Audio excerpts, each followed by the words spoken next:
Good to go? Oh, Rachel just got up.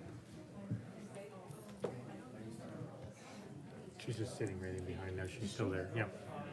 She's just, So is she staying there? I'm assuming as soon as you start, she'll move up. Okay. Good evening, and welcome to the Council Advisory Committee CAC meeting of the 13th of June 2022.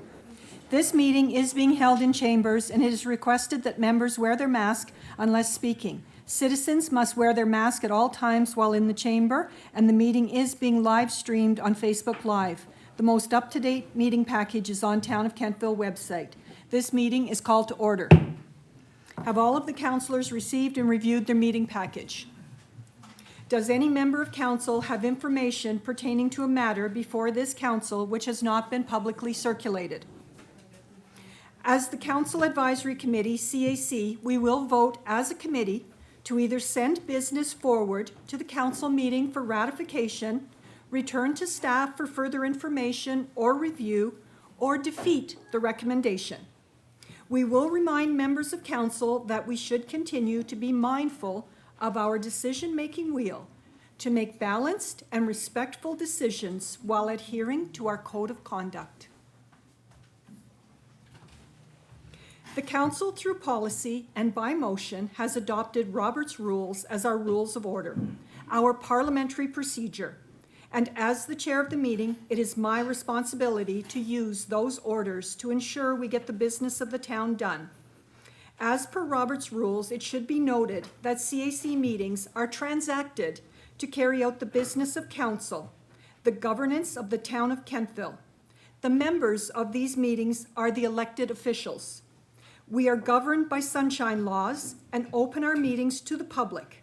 The public ordinarily has no right to participate. However, this council has chosen to invite the citizens of Kentville to participate during our meetings, specifically at the public comments part of the agenda, limited to 3 minutes. Additionally, correspondence is summarized during the meeting and provided in its entirety to the public as part of our meeting package, in total transparency. This evening, we have 2 sign language interpreters with us, May Streitman and Monica Clark. They will be interpreting for folks live in the audience, so they can listen to the meeting live and ask questions during public comments if they wish. As tonight's meeting includes an update from the Accessibility Committee, it is fitting to make this meeting more accessible to our citizens. Welcome, May and Monica, and thank you so very much for your participation. Secondly, our Accessibility Committee and the Street Naming Task Team have joined us for their presentation. And all of them may not be here. On the accessibility side of the house, we have Spencer Lang, Laurel Taylor, Yuning Pan, Bernie Zink, Gerald McPherson, and of course, Kate Savage and Kathy Maxwell as our council representatives. On the task team itself, we have Laurel Taylor, Gerald McPherson, Jamie Peerless, and Burnell Lyons. We want to thank you on behalf of the town, council, and staff for your contribution to our community. You truly are making a difference in our accessibility. As a council, we will be voting electronically on all motions except administrative, which will be by show of hands. Are there any conflict of interest issues we should be aware of before this meeting commences? I note that all members of council are present and we have quorum. We have been provided with a proposed agenda. Are there any further additions or deletions to the agenda? I have one item at this time, item 6A. The noise bylaw is removed from the agenda pending the legal review on that matter. And Deputy Mayor. Thank you, Your Worship. If I could add to the agenda the KBC Active Transportation Information Session. Thank you, Deputy Mayor. So that will become item 6C, KBC Active Transportation Information Session. If I could have a motion to adopt the agenda as amended, please. Councillor Huntley, thank you. And a seconder? Second. Thank you, Deputy Mayor. All those in favor? Those opposed? The motion is carried. Thank you. The minutes of the May 9th, 2022 CAC meeting have been distributed for approval. If there are no changes, the minutes are approved as distributed. If there are changes, the recording secretary will annotate the minutes in red. Are there any changes? All right, all good then, moving right along. So we are quite pleased this evening to have two presentations. Our first one, Spencer Lang had been planning to be here, but unfortunately is not available this evening to be with us. So the Kentville Inclusion and Access Advisory Committee update, Director Bedingfield will be doing that presentation for us. Thank you. Thank you, Council. I'm going to try and do this justice. Spencer had it all laid out and also is much better at presenting this item. And then we need to do. New system, get used to it. Excellent. So if I was here, I'd introduce myself as Spencer Lang. He's really great. We're quite excited to have him as our chair. And you'll be hearing actually from our co-chair right after me. We're really fortunate to have someone in the chair position who is really conscious of I'm doing this. This is why I don't control these things. There we go. At the beginning of every meeting, we do take a pause and ground ourselves and often give an acknowledgement. So we acknowledge that we are in Mi'kma'ki. I'm going to slow down because I realize what's happening behind me. Specifically, we are in Penerick at Pino's Place. I have to acknowledge here that Spencer does a much better job of pronouncing than I do. These lands are governed by the Treaties of Peace and Friendship signed in 1726. And if you wish to learn more, please visit Mi'kmaq Rights, and that link is on the slide deck that will be available. We do a really great job at these meetings to not just acknowledge that we are working on Mi'kmaq and Mi'kma'ki, but also that there's so much more that we need to learn. And every meeting that we come to, Spencer actually brings us a word, and I'm going to say a word right now, and I'm going to be horrible at it. But the word that we spoke of at our last meeting is I'm just going to spell it. ASOQMAPSKIAJK. Asokomapichak, right? That's good. That's not it at all. Anyway, but what that means, which I think is really interesting to folks, is that that's the Kentville River. So before it was named Cornwallis River or any river, that was actually the name of the river, and it was named that for because it was called at the Rocky Crossing. So where the bridge is actually known as the Rocky Crossing in Mi'kma'ki, and that was the original name, even before it was called Jijiwaktak.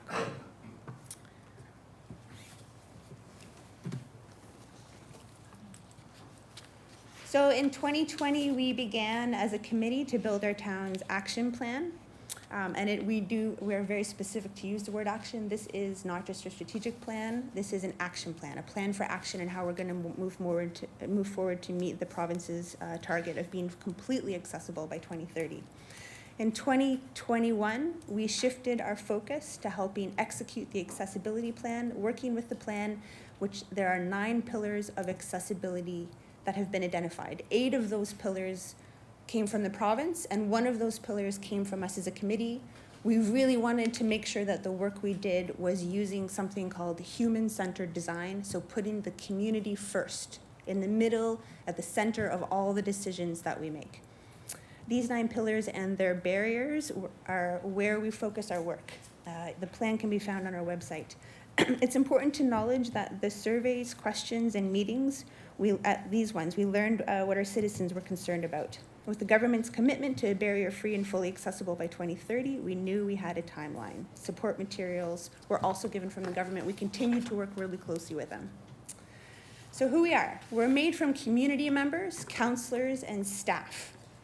We're dedicated to the ongoing work the town must do to be a more accessible and welcoming space, and advocates from many different groups of people, all with their own unique backgrounds. One of the things that's really unique about our committee is that when we meet, we are fully open to the public. So we actually have people that sit at the table that aren't voting members, but they are members of the community that want to be a part of the conversation, to add their thoughts, to bring their personal stories. And when we do vote, we are able to take everybody's perspective into account. We have people with physical, mental, and societal barriers in our group, as well as those who represent marginalized communities.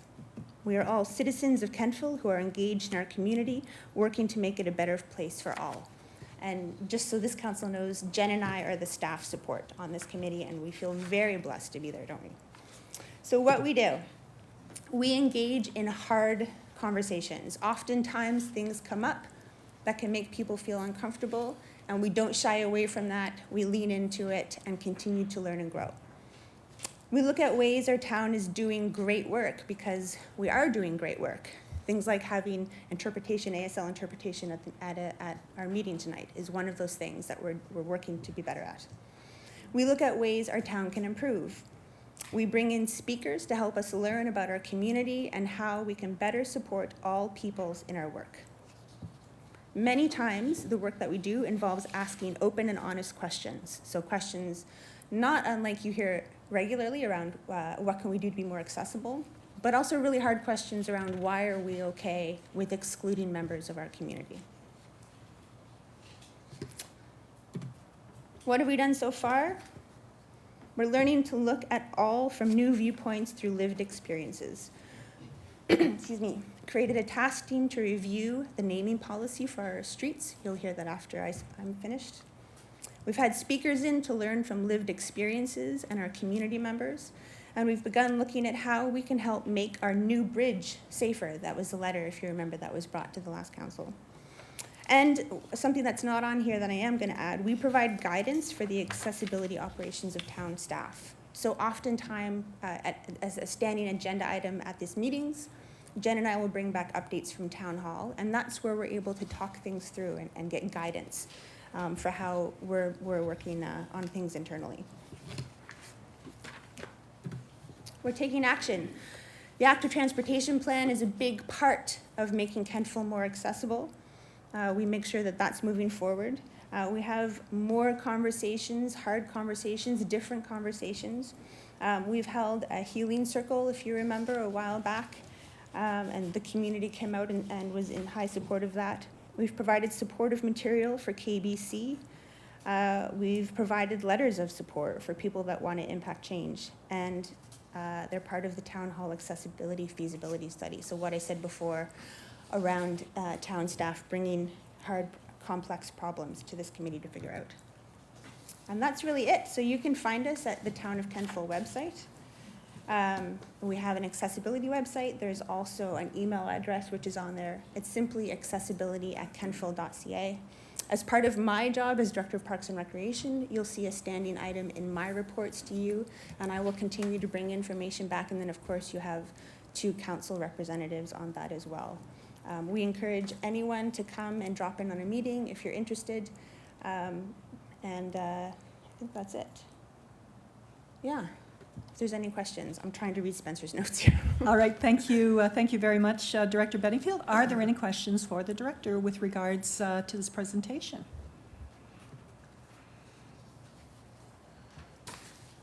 Looks like they're going to let you off easy. That's great. Thank you for your sympathy. All right, thank you very much, Director Bedingfield. Our next presentation is with regards to Cornwallis Street renaming. It's a presentation of the draft street naming and renaming policy.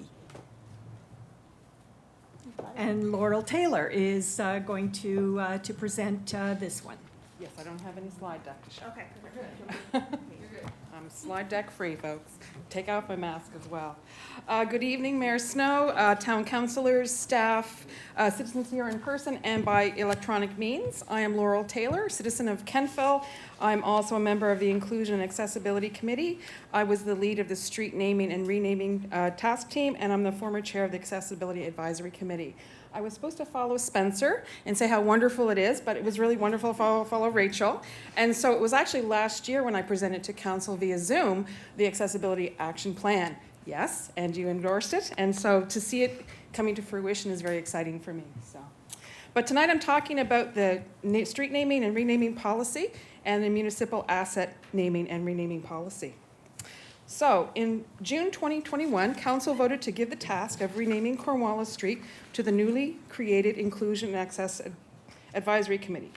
The Inclusion Access Advisory Committee has the ability to create ad hoc committees or teams to explore and give recommendations on specific issues of concern. So, when the newly formed Inclusion Accessibility Advisory Committee began, they oversaw the creation of the Town of Kentville Street Naming Task Team, comprising of Jamie Peerless, Brunel Lyons, both citizens, Gerald McPherson, who I believe is here, and myself, who are also on the Inclusion Accessibility Committee as well. We also had staff support in the way of Jennifer West, Rachel Bedingfield, Beverly Gentleman, and Dan Troke. The committee met 4 times, and we discussed and reviewed our tasks that we've been given. We reviewed the current naming policy. We reviewed other relevant street naming policies and renaming policies across Canada. I thank you to Jennifer West, who gathered all that information for us. We also, and her determination to look across best practices across the country was wonderful. We met with Beverly Gentleman to better understand the current system regarding street naming and the actual impact a street renaming might have on residents or businesses on such a street. We discussed what we liked about different policies and what we didn't like about different policies. And from this, Jennifer worked her magic and put her ideas down and came back with two proposed policies. The Street Naming and Renaming Task Team reviewed these policies, and when we were happy with it, we sent it up to the Inclusion and Accessibility Advisory Committee. All along the way, it was viewed and reviewed by committee members and staff to ensure it was transparent in its approach and its purpose, as well functional for staff, developers, or citizens of Kentville. We also created the municipal naming and renaming policy to match the street naming policy as well, to ensure continuity and equity for both naming entities. So from the policies, we're suggesting or recommending that there be 2 separate committees created, one called the Street Naming Committee, the other the Municipal Naming Committee. These committees will oversee the creation, in addition to banks of words which can be drawn upon to rename or name municipal assets, which would include streets, parks, parts of parks, trails, facilities, parts of facilities, development areas, pedestrian and cycling infrastructure belonging to or under the control of Town of Kentville. So, if you're a bit like me, you're probably wondering, how is this going to come to fruition? What does this mean for us? So, I will tell you that I am a citizen of Kentville, but I'm also a resident of the town of Cornwallis Street.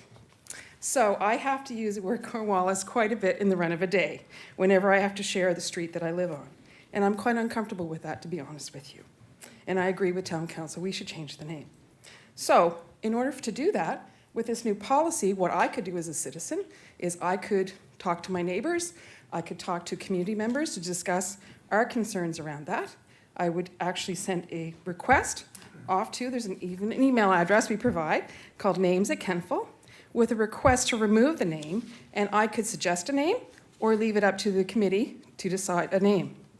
My request would be accompanied by documented support, such as petitions or support letters from the community, and a map, so it was very specific as to what we were talking about. So this request would be submitted to the Street Naming Committee. It would be the committee's first task to confirm the existing street name does not meet the naming criteria in the policy.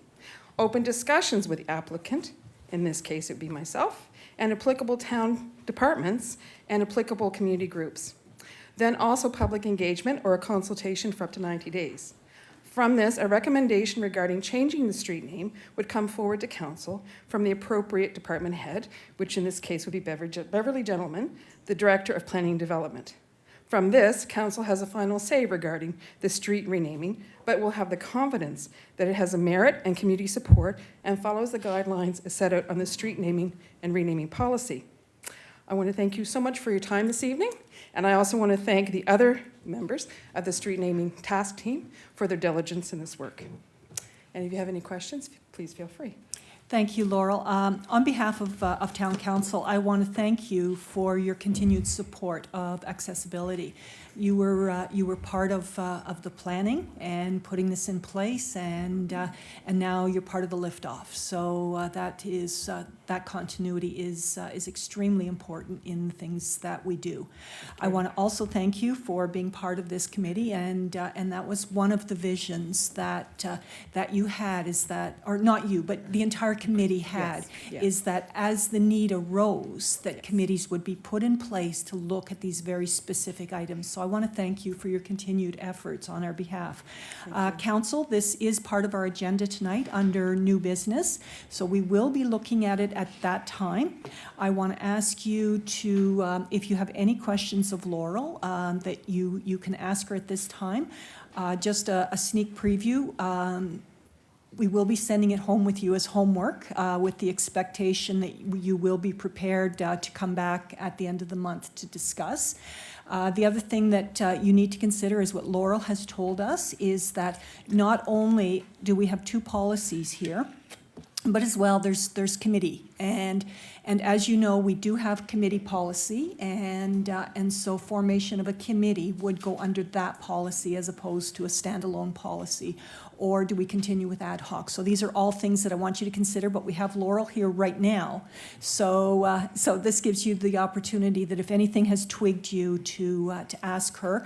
And if not, Laurel has already been gracious enough to let us know that she's there for us. So in the week coming, if you have any questions, please do not hesitate to reach out to her or other members of her committee. All right, we've got some folks lined up here for you, Laurel. Deputy Mayor. Thank you, Your Worship. Thank you, Laurel, for the presentation, and thanks for the work that you've done on these committees.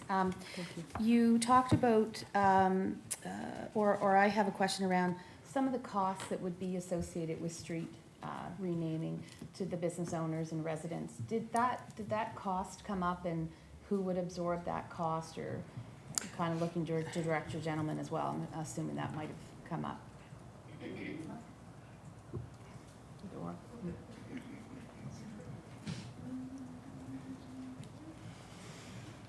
Hi.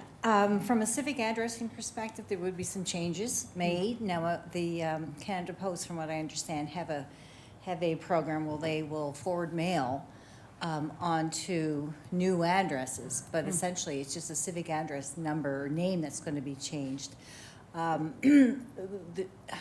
I don't think that that's going to be as imperative with residential properties as it might be with businesses that have letterheads and web pages and things like that all have a specific address with Cornwallis. So there will be some costs that we will have to absorb. Okay, great. Thank you. Thanks for that. Councillor York. Thank you.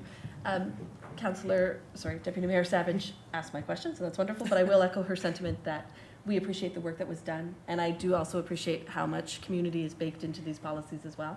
So I do want to thank you for your expertise and your efforts, as well as the committee as a whole. So thank you. Thank you. All right, thank you very much, Laurel. Thank you. And now we move on to our department reports and recommendations. The directors have provided their reports for our review and will provide an update and receive questions from council. The reports will be presented and are part of the record of this meeting. Only items of new business arising from the reports will be taken for motion. CAO Troke, could you please introduce our department reports and recommendations? Thank you, Mayor Snow. And as we do at every CAC, we're going to start off with Department of Finance with our Director Kroll.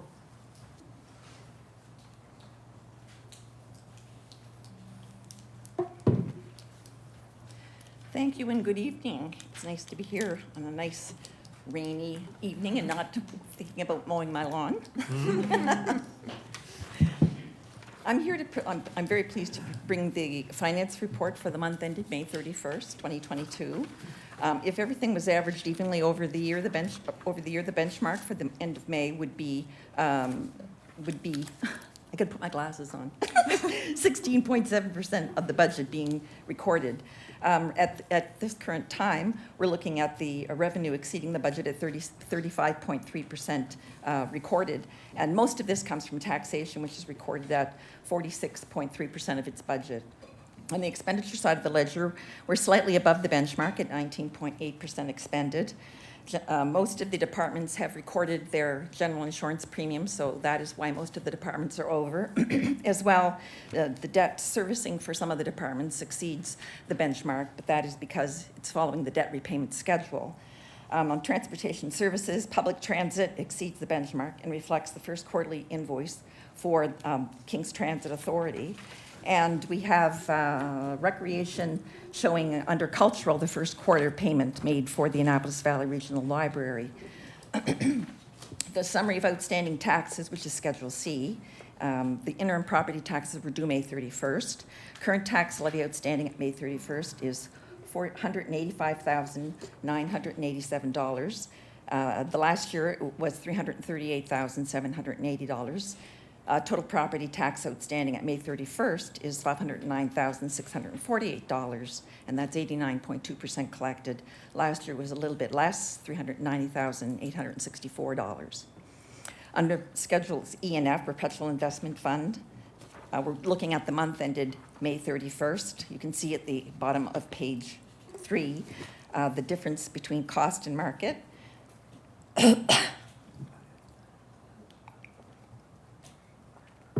At May 31st, dividends paid into the fund total $107,261. Capital losses are $19,140. And at May 31st, management fees totaled $6,066 as compared to last year's figure of $6,129. Under Schedule G, we're looking at the capital investment plan for 22-23. The budget is set at $4.5 million. At the date of writing, we have only $88,103, or 1.9% of the capital budget actually expended. So that's my report for the month ended May 31st, 2022. Thank you very much, Director Kroll, and I'm glad that we could keep you here instead of having to mow your lawn. I Are appreciate there any that. questions for the director with regards to this report? None? All right, then we'll move on to, oh, sorry, Deputy Mayor. That's okay. Thank you, Your Worship. Director Kroll, this is just a question in anticipation of what's coming up under engineering and public works. Just wondering, in terms of the capital fund, and I'm just looking at it here, but it's not the balance sheet piece, it would just be the income statement piece. The reserves that we would have in the capital budget. Now, I know there's different reserves that we have, Yes. but I'm specifically referring to the reserve that we would have as it would relate to the project on Mcdonald and Braemont. There are numbers of reserves. Sanitary sewer Okay. would have a capital reserve. The water utility has capital reserve, as does the town have a capital reserve. So all three funds have their own separate reserves for unexpected expenditures, for example, or saving for a future event that we'd like to Okay. proceed with in the future. And what would that rough total be? Oh, dear I'm sorry Lord. to ask. I don't have the figure eight That's in okay. front of me. It's in the millions for the town capital fund. Okay, Sanitary sewer is probably somewhere in the vicinity of 300,000, give or take. And the water utility is probably an $800,000-900,000. okay. If I had known that question was going to be asked, Nope. I would have brought the material with Nope. me. That's okay, no worries, thank you. It's okay. All right. Okay. Moving on to the next I have another report, yes. And that is the temporary borrowing resolution for the town of Kentville for our capital program for 22-23. I have attached a borrowing resolution, a temporary borrowing resolution that came from the Department of Municipal Affairs and Housing, and it relates to the town's 22-23 capital program. This resolution requires council's authorization before it is sent to the Minister of the Department of Municipal Affairs and Housing for ministerial consent. Once all the approvals are in place, funds can be drawn down as required to finance on a temporary basis the 22-23 capital acquisitions for the town of Kentville. So my recommendation reads that I recommend to Council Advisory Committee that it authorizes the temporary borrowing resolution noted below and then forwards this resolution to the next meeting of Town Council for ratification. Following this event, the document will be sent to the Minister for the Department of Municipal Affairs and Housing for provincial authorization. And the TBR issue is TBR 22/23-Town, various purposes, capital projects, and the amount is $1,502,900. And you can see on Schedule A, the list of the capital projects that total that $1.5 million. Thank you, Director Kroll. So taking the director's recommendation is to a motion is that CAC recommend to the June 27th, 2022 council meeting approval of a temporary borrowing resolution, TBR Town 22/23-Town, in the amount of $1,502,900 in support of Schedule A capital projects. If someone could move that, please. Thank you, Deputy Mayor. Seconder? Thank you, Councillor Maxwell. It has been moved and seconded that CAC recommend to the June 27th, 2022 council meeting approval of the temporary borrowing resolution TBR 22/23-town in the amount of $1,502,900 in support of Schedule A capital projects. Is there any discussion on this matter? There being no discussion, are you ready for the question? The question is that CAC recommend to the June 27th, 2022 council meeting approval of the temporary borrowing resolution, TBR 22/23-town, in the amount of $1,502,900 in support of Schedule A capital projects. Voting is now open.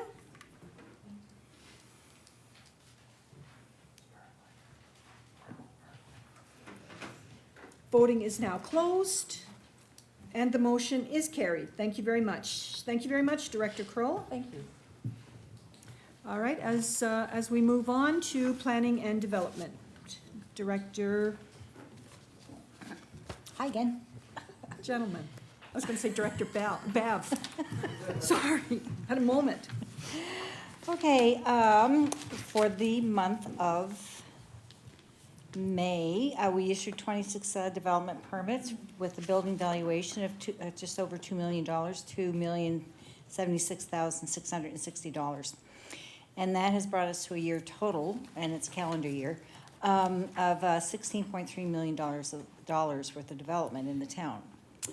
The Municipal Floodline Mapping Project, the RFP was posted, I think it was last week, on the 20th, with the closing date for the 23rd of June. And we have a tentative date in the middle of July to get together as a committee to try to pick a successful awarded to a successful company.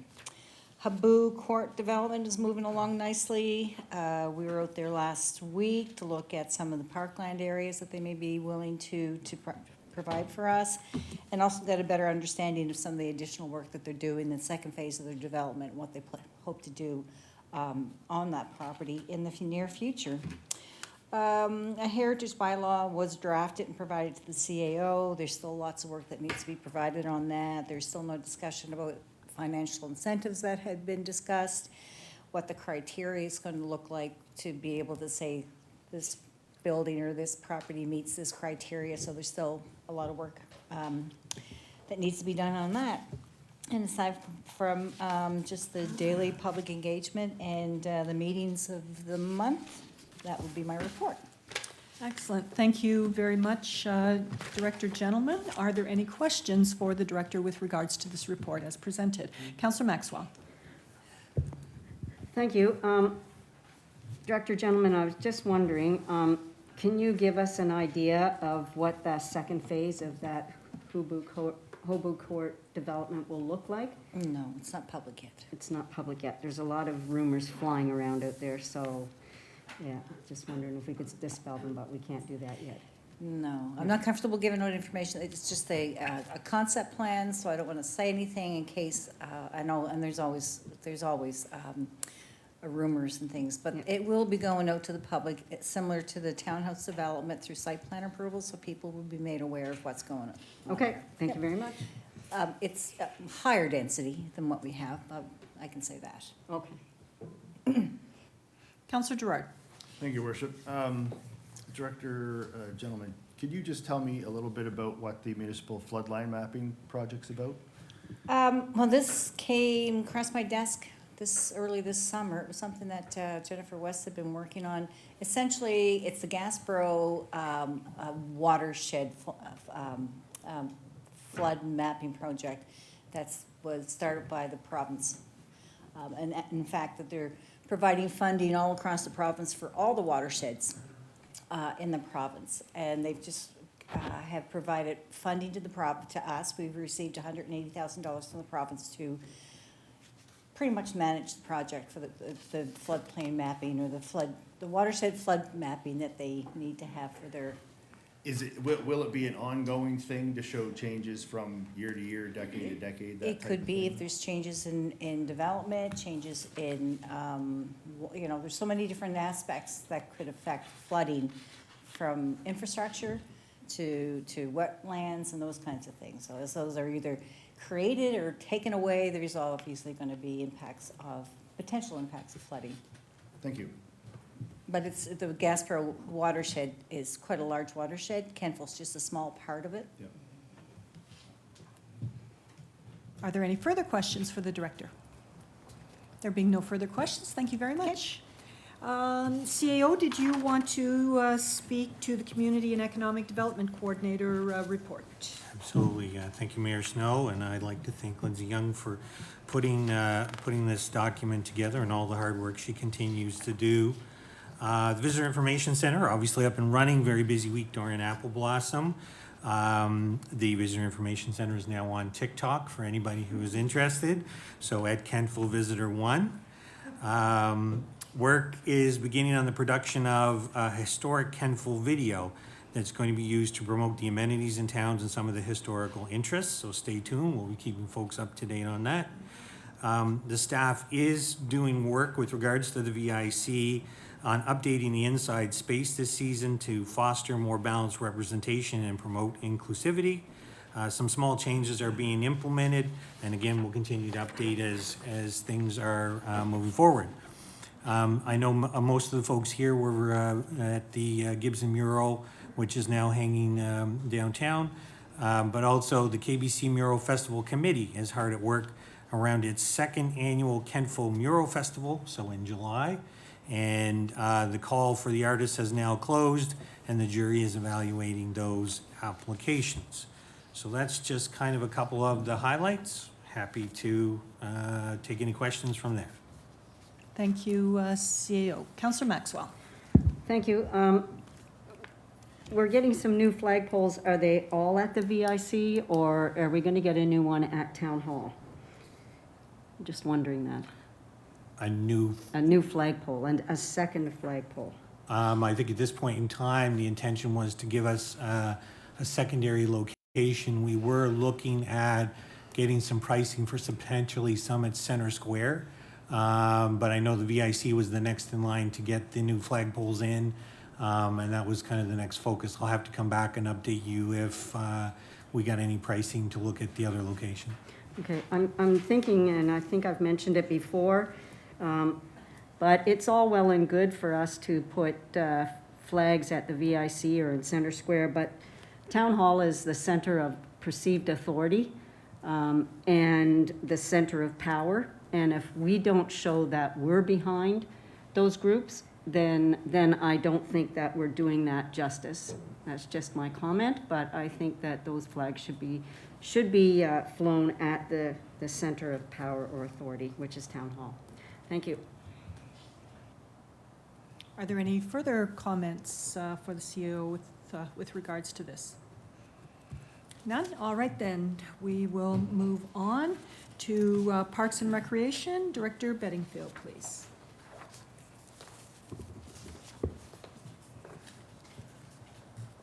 Good evening once again, Council. Just a few things to highlight in my report. Just to note that we now are up to a team of 6 working to keep our parks and trails clean. This is the entirety of our staff, and I want to thank them especially for the work that they did leading into Apple Blossom and that they continue to do. We will gain more staff as time goes on and people come out of school, but that's what we have to work with right now.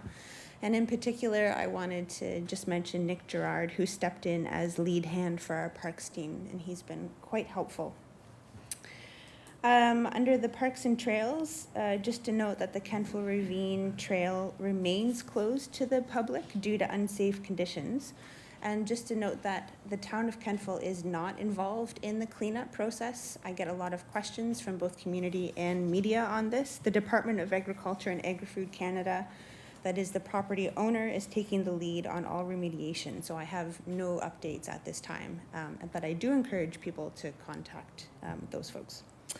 The Kentville section of the Harvest Moon Trail received some repairs, so there was a little bit of bridge damage that happened. And that has since been repaired, but we do have a few more, we do have some monies in the capital budget, and we'll continue to go down the trail, not just to repair the bridge, but also to ensure accessibility. That was actually one of the big pieces that came out in our community consultation, was the inaccessibility of the bridges when it came to folks with varying degrees of mobility. The Memorial Park scoreboard remains out of commission. I know that was a hot topic last time. We're trying to figure something out. It doesn't look promising to get it completed this season, as it may involve ripping up the field, so we may have to wait till the season is over. Under programs and operations, confirmation has been received. This is one that I haven't mentioned here before, but we were in talks with Sport Nova Scotia to get a 3-year pilot position, and we were successful in that. So this position is fully funded through Sport Nova Scotia. It will sit in our department in Town Hall, and the focus will be on increasing sport opportunities for equity-deserving community members within this region. And I think I mentioned this before, but I did want to formally welcome Grayson Titcombe and Riley Lake to our team. Grayson and Riley will be in charge of summer in Kentville, which is no small task, and they're already starting and doing a really great job. Riley gives us time when she can. She's still in high school, but she manages to come here after hours some days, and we're quite grateful for it. Under programs, there's lots going on. I did want to give my annual talk about the Kentville Spike Fund. As we put programs out there and as people are signing up for things, our Spike Fund is constantly being tapped into. It doesn't exist without donations from community, and it's a really important piece. There's almost something, at least 2 or 3 asks a week that we get, requests for the Spike Fund. On that note, programs are filling up faster than we can keep them in there, so we're quite excited. We're quite excited for the summer. Under community outreach, thanks for those who stopped by to celebrate the Community Pride Month. This was in partnership with KCA School. That was last Friday. It was a KCA event, and they wanted to have it in Center Square so that people could see them and see how proud they were of who they were, and we were quite excited to be able to host that. It also happened to be World Environment Day, which took forth on June 4th.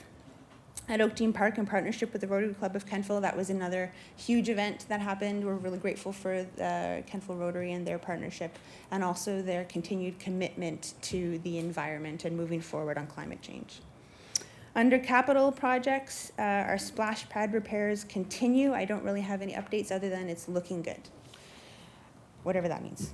The arena condenser, we have ordered a new condenser. This was remember you asked me last time what it did, and I said kept ice cold, and I don't have any other details than that. But what I can tell you is that it's on order, and because things are so backlogged right now, we're really hopeful that we're able to open the arena on schedule this year. That may shift, but we'll be sure to keep council updated on that. The repair work to repair the flood conditions at Miners Marsh was completed. We worked quite closely actually with our advisory group to ensure that ecological impacts were taken into consideration during the trail repairs. And then it's important to note that the public washroom at the Memorial Pool splash pad has been renovated and is now fully accessible with a change table as well. We're quite proud about that. The last 2 things, and I mentioned around the Inclusion and Access Advisory Committee. At our last meeting, we had talked about the Recreation for All policy. That is something that is a priority for that committee. We will continue to bring updates back to that committee. There will be an engagement process that takes place by engaging the community. And one of the things that we've been asked to do by the Kentville Inclusion Advisory Committee is to actually capture that engagement process, which will then inform an engagement policy that we will also, we hope to bring forward. And then Kentville Active Transportation Plan. Director Bell actually did all the heavy lifting on this, but we've submitted all of our updated financials to the province as per request. And then with regards to Regional Recreation Complex, we do have a meeting coming up, but there is no update at this time on that. And that's my report. All right, thank you very much, Director Bedingfield. We have a couple questions here. Councillor Zabian. Thank you. Thanks, Director Bedingfield. Just wondering about the splash pad. I should have asked you this last time. The issue this year, is it the same as the issue from last year? Is it the same part that you're looking for? Yes. Okay, and do you know what last year, because we did have it working for a day, did we spend money last year to get it working? It wasn't, I can't remember. It wasn't tendered out. So it was all Okay. internal trying to figure it out. The issue last year is that we figured out what it was, but we couldn't get anybody to do the work.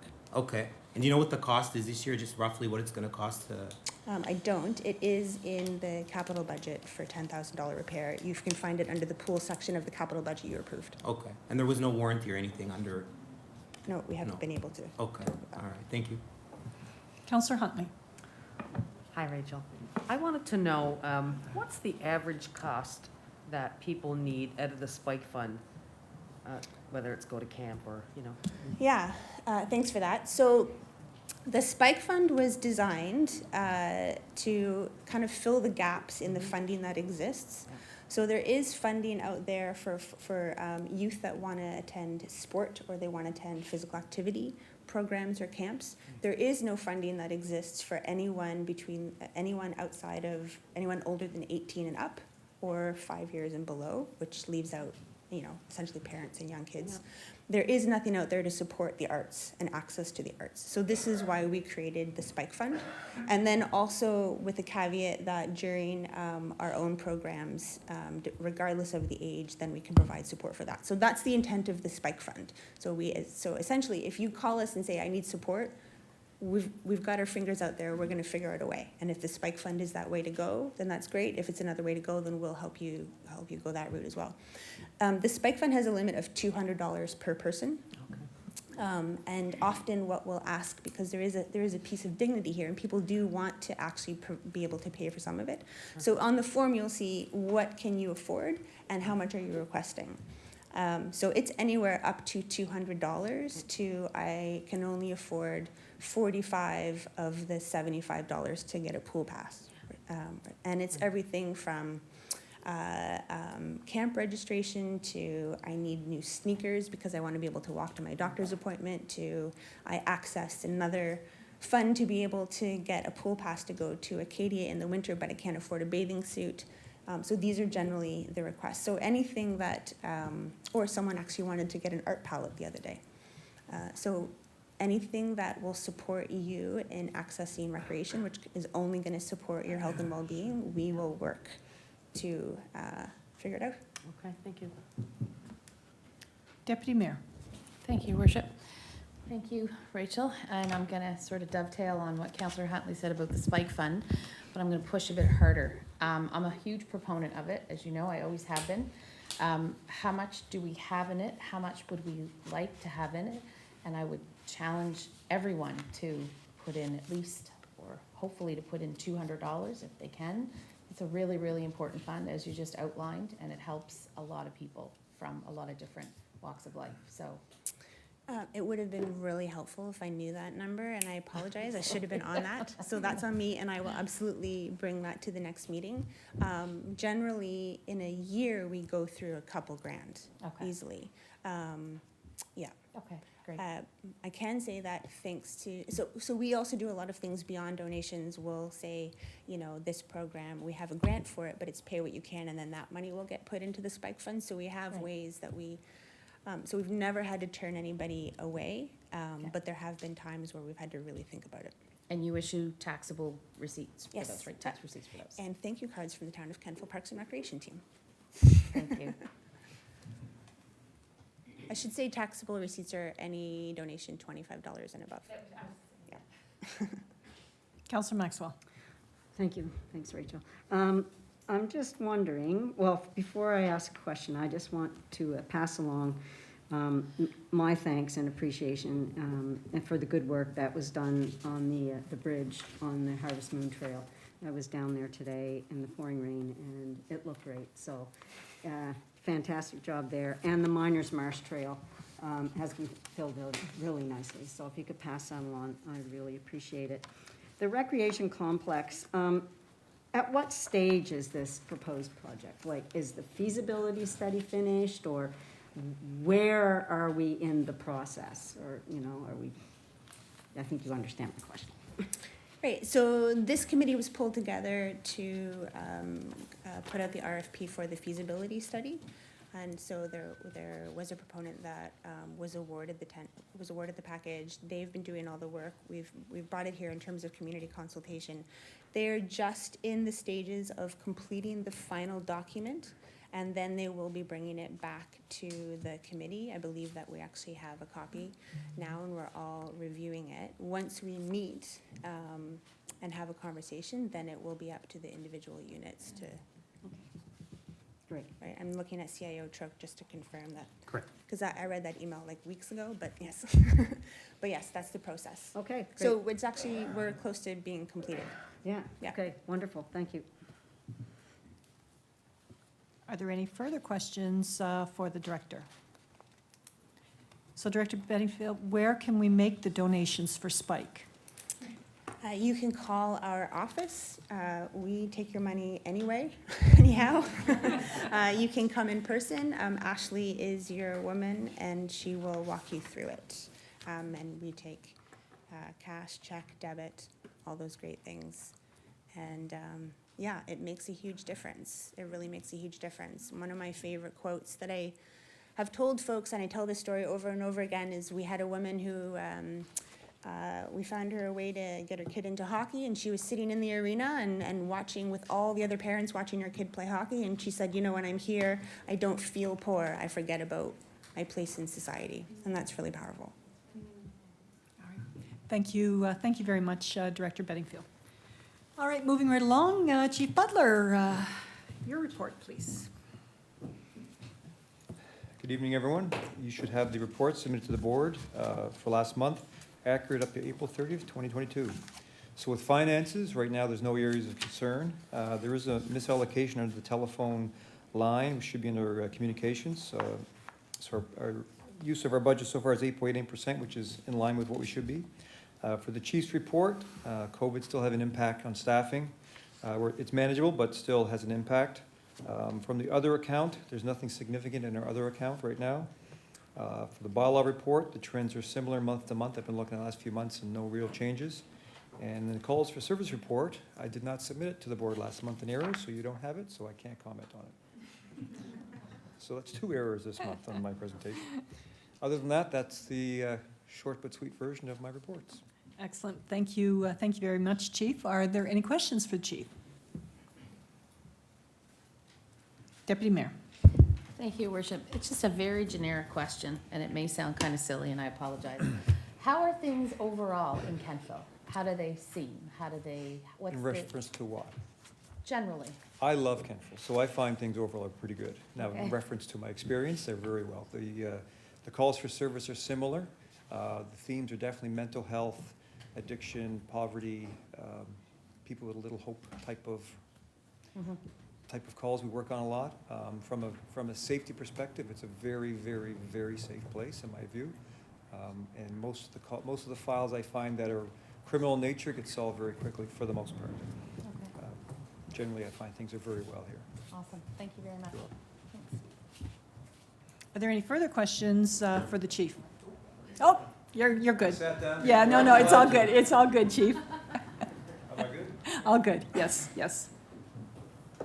All right, moving right along, Director Bell, Engineering Public Works, please. Thank you, and good evening, Your Worship and Council.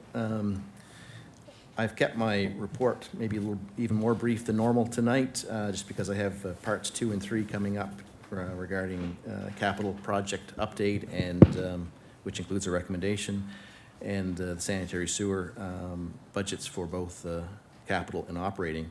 But with my regular report, we'll start with the Kentville Water Commission.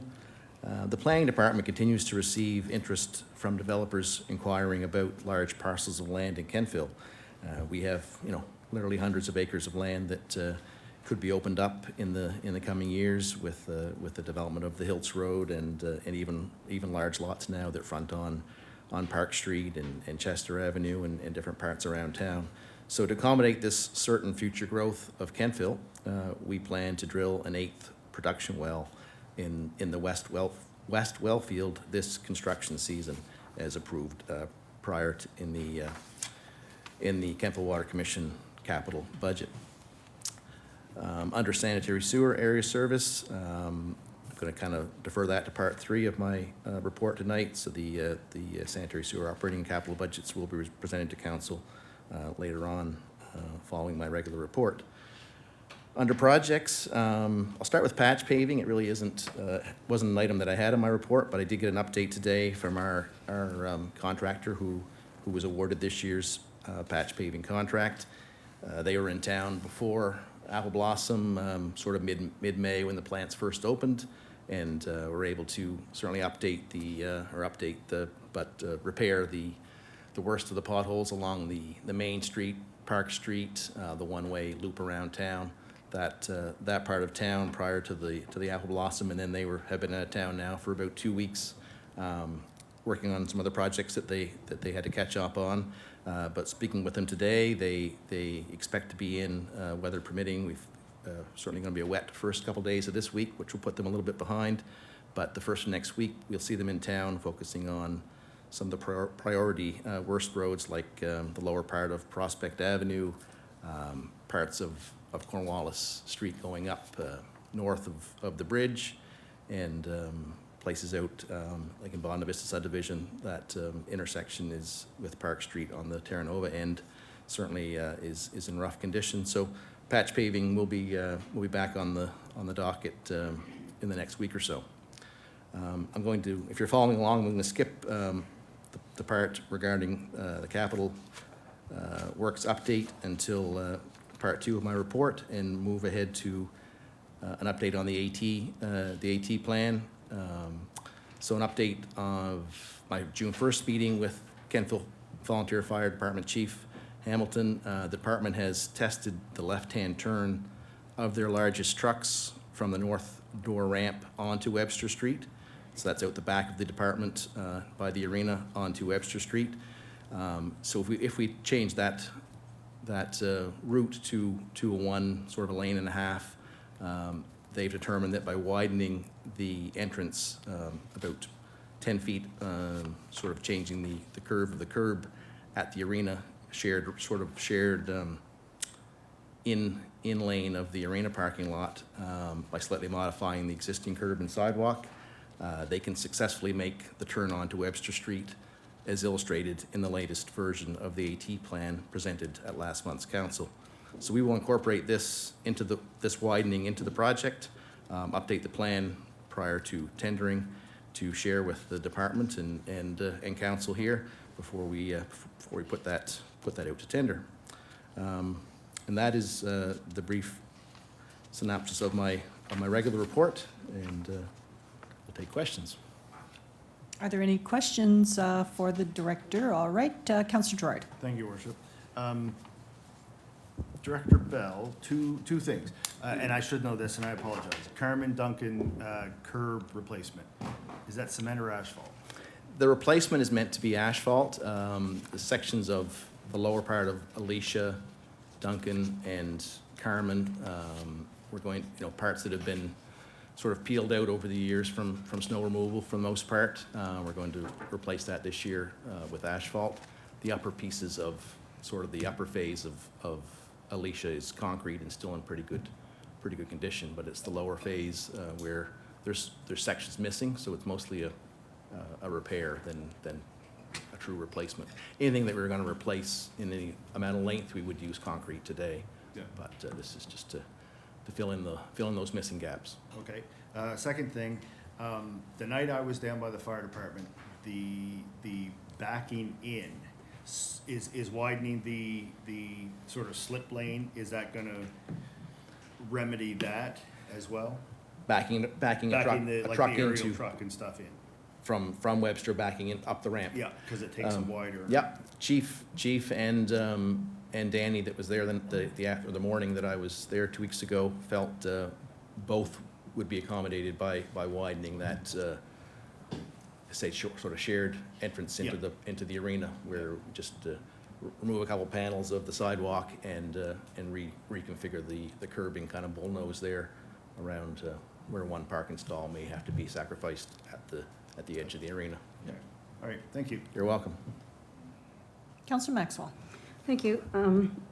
Thanks, Dave. I'm wondering, when the final lift of pavement will go on in Burke subdivision? Do you have a date for that? Don't have an exact date. We're going to tender sort of all the asphalt and concrete work.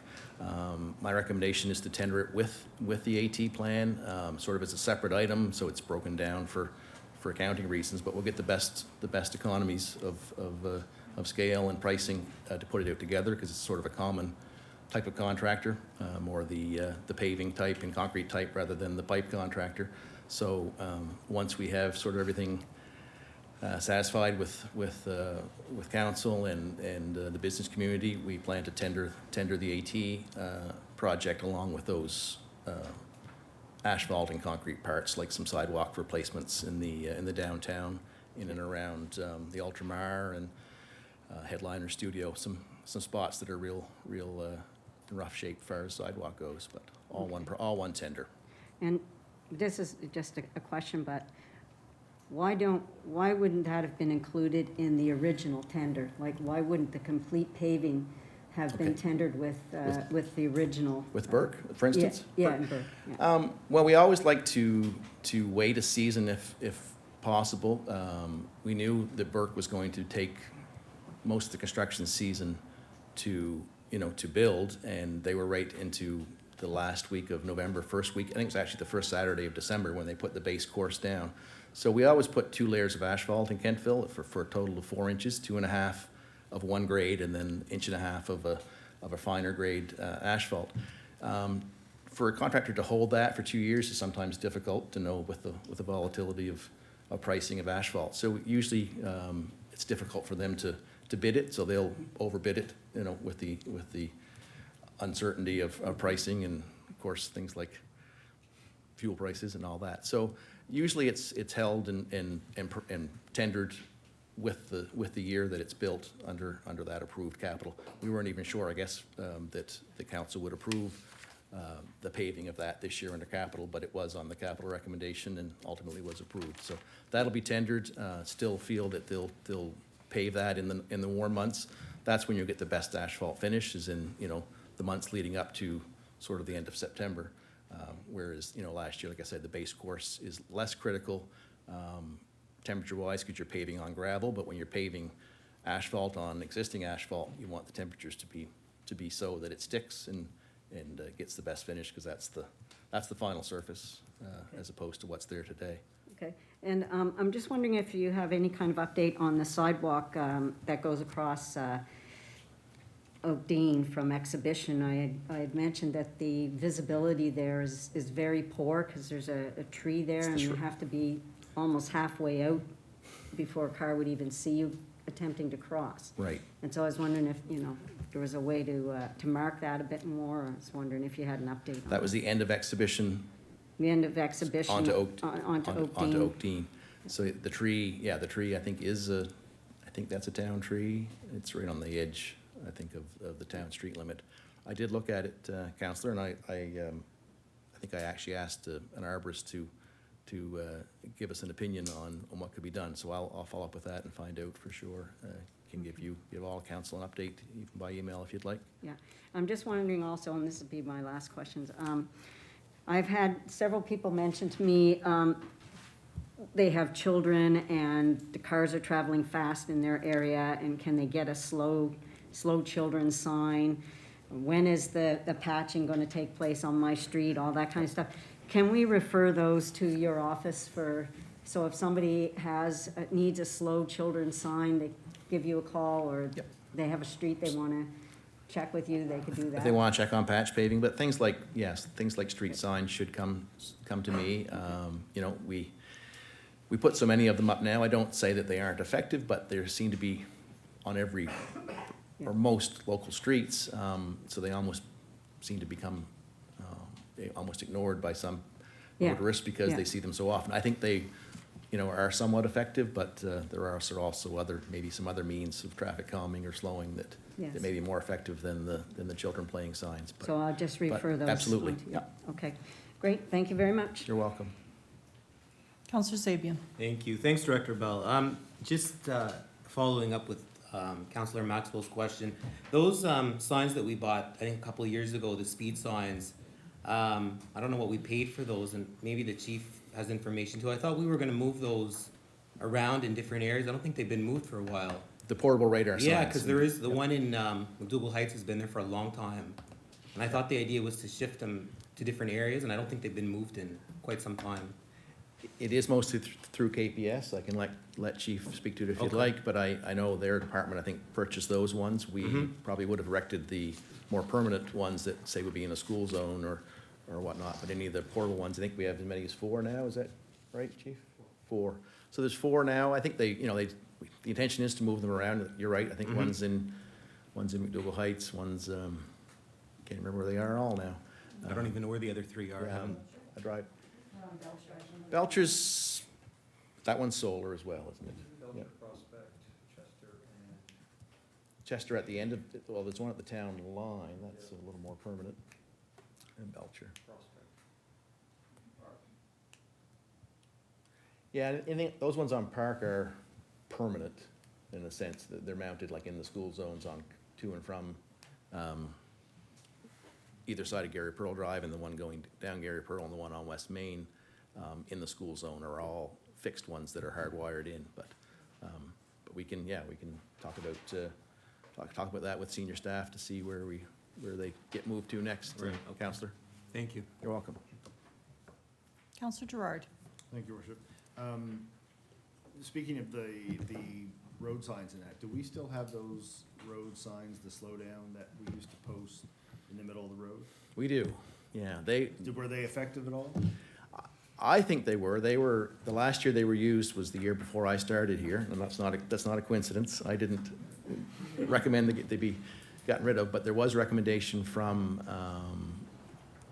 I guess, originally came from a fellow or a neighboring town that said that they had checked into it and the province deemed them to be illegal in Nova Scotia. They don't, they're a Quebec-made sign and they're used up there. I think they had some benefit. We put them at the entrance of several of the subdivisions, McDougal Heights and I think on Duncan and Palmer and several probably, I think out at Bonavista. That was, I think, maybe for the years of 2018 and 19. And that was the last time they were used because they said they were non-compliant with the rules of the road. We still have them. I mean, Is there any way to find, like, if they were effective, is there any way to find out whether they are I compliant? think, one thing that happened in a neighboring town was, I think someone drove over them and had vehicle damage, and that's when it came to light that they were either a hazard or not recommended for use here because they didn't comply with Which with doesn't our make with our any motor sense vehicle at all. motor vehicle act. Yeah, and maybe Chief knows better than that too, what the ins and outs are with whether they are allowed to be used in Nova Scotia. But I can follow up and find out for sure, Councillor. Yeah, thank you.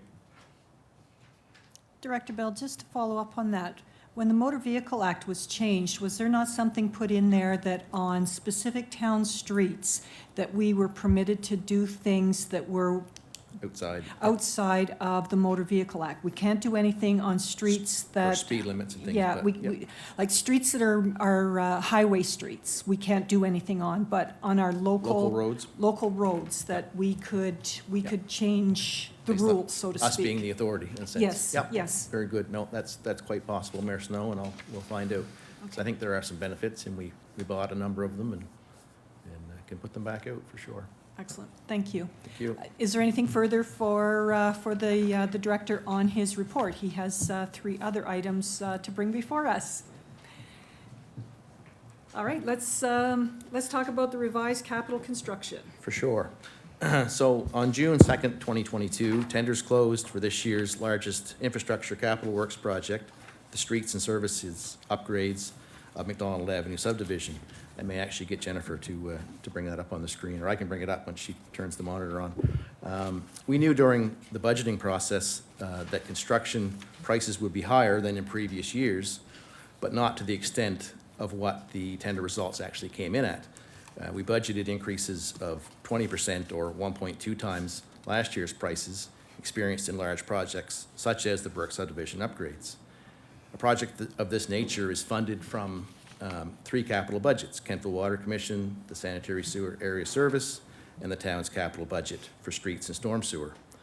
The complete Mcdonald Avenue subdivision project was budgeted at $1.64 million, and the lowest tender came in at $2.61 million, or nearly $1 million over budget. What we are seeing is pipe replacement costs nearly double that of the cost of last year, in street rehabilitation, which includes concrete curb, gravels, and asphalt, up approximately 50%, or 1.5 times over last year's prices. The street is in dire need of a complete upgrade, with Mcdonald Avenue in the worst condition as the busiest and most traveled street. My recommendation to CAC is to proceed with the award of the contract as a 2-year project and go as far as the budgeted $1.6 million will take us during this construction season, completing the remaining roughly $1 million of work in the 2023 construction season.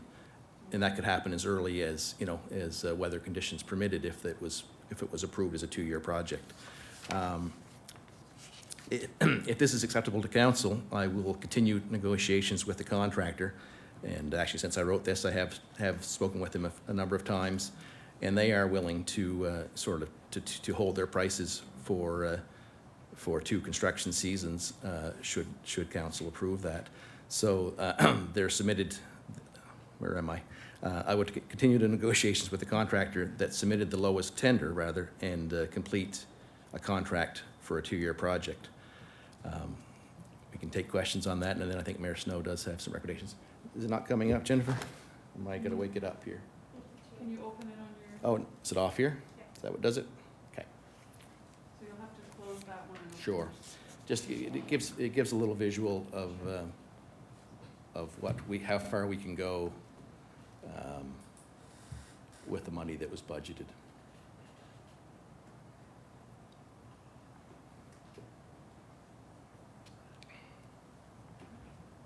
So you see in yellow, the sort of the, shoot.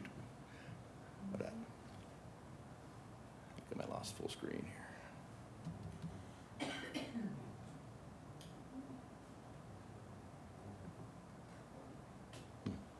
The Mcdonald Avenue is the street that sort of goes north-south on the right of the plan, highlighted in yellow.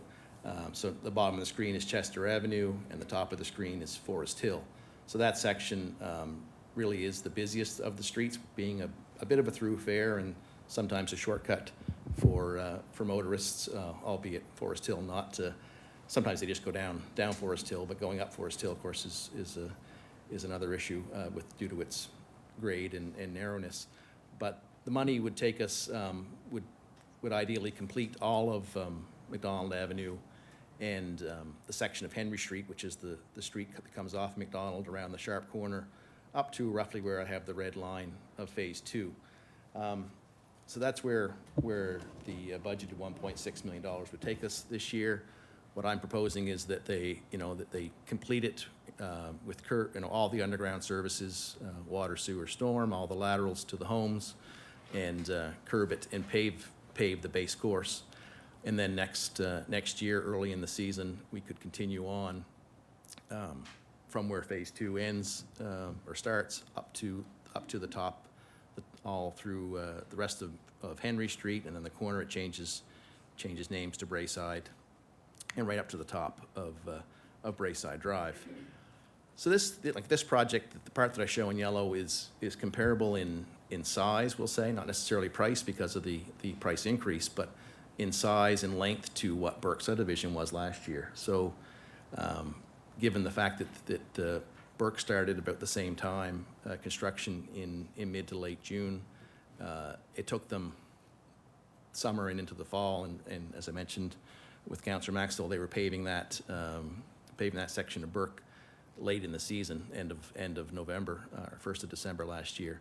So it's even aggressive to think that a contractor, especially with today's labor shortages and things, the size that some of the contractors are, they're not quite as big as maybe they were 10 years ago, just with sheer numbers, that they could even complete this project in the construction season that we have ahead of us. So that's another reason where I feel that phasing it, obviously if it was in on budget, we'd push them and expect it to be done. But I think in reality, that's a good spot to stop, as it's where the money takes us, but it's also probably where the construction season window would be closing in on them, and then start the following year as early as possible, and ideally have it completed, and then that same summer of 2023, put the top lift on like we're doing to Burke this year to really wrap up the entire project, to have both lifts of asphalt done in the 2023 construction season. So I guess take some questions, and then I think Mayor Snow has my recommendations in a resolution. All right, council, if we can take the recommendation and, Okay. turn it into a motion before we start our discussion. Okay. So the motion would be that CAC recommend to the June 27th, 2022 council meeting approval of a revised construction schedule for the Mcdonald Avenue project, and further, that it is contracted as a 2-year project, and further, that year 1 project expend the budgeted 1.64 million, and further, that the remaining 1 million in work be completed in the 2023 construction season, and further, that council pre-approve 1 million for the 2023-2024 capital budget. Someone prepared to move that? Councillor Gerard, thank you. And a seconder? Councillor York, thank you. So it has been moved and seconded that CAC recommend to the June 27th, 2022 council meeting approval of the revised construction schedule for the Mcdonald Avenue project, and further, that it is contracted as a 2-year project, and further, that year 1 project expend the budgeted 1.64 million, and further, that the remaining 1 million in work be completed in the 2023 construction season, and further, that council pre-approve 1 million for the 2023-2024 capital budget. Discussion. Councillor Gerard, please. Thank you, Worship. Thank you, Director Bell. My one question was going to be, how are we going to do this? Because I know when they did Condon Avenue, they did one pipe and paved it, and then came back the next year, dug it all up, and did the rest. So That's not the intention, no. no, For sure. absolutely, and that's good. And my second question would be, is there any drawback? And I don't know anything about connecting big pipes, but I know in regular household plumbing, when you start trying to do things piecemeal, you complete to here, and then next year you do another thing, and you've got a leak down here. Is there any advantage to completing or trying to find the money this year to complete it, or? I don't see any advantage. I mean, other than it would be nice, obviously, for the residents to see it done in one season. That would be the most, the real benefit. But from an engineering point of view, or a pipe and road construction point of view, everything you saw on the screen earlier in yellow would be completed right to the, that's a natural sort of spot to stop. There's I kept sort of adding up and to see how far the money took us, and that ends up being right where a manhole, a sewer manhole, a storm manhole, hydrant valve sort of were planned anyway. So that takes completes that entire section that was highlighted in yellow to the end of the budgeted money.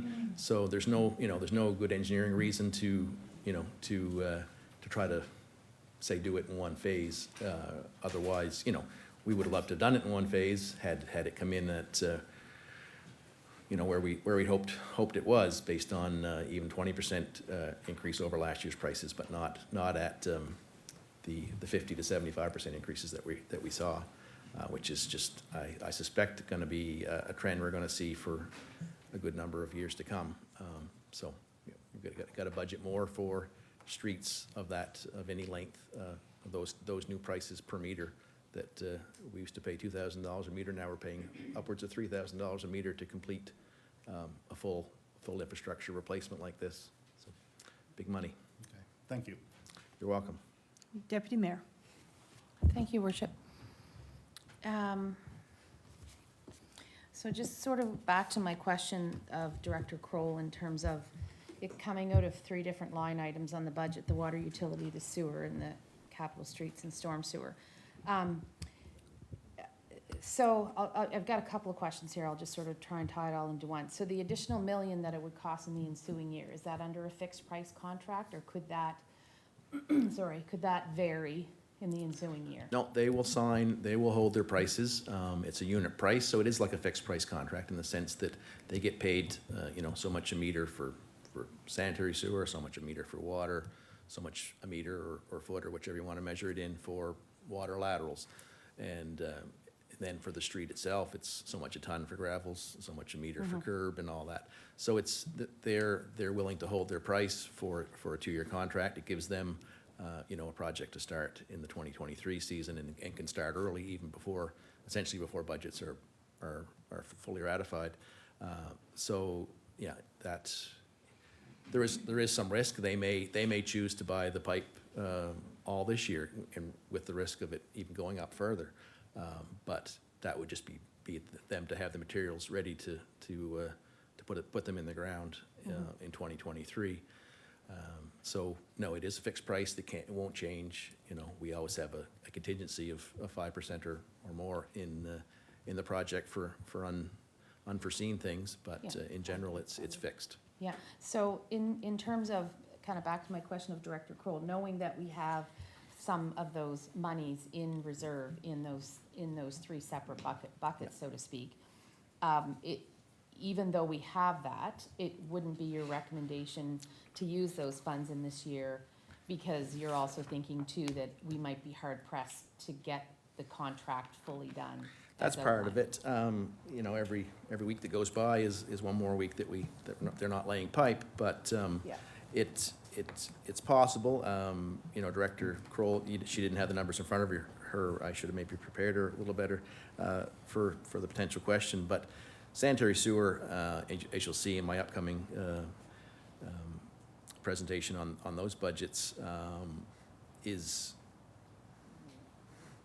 going to get into in the coming years a deficit situation with the ongoing and increasing costs of our share of the regional treatment Sure. plant. Yeah. We won't be putting any money this year into reserves, either operating or capital. We're just getting by with the rates as they are.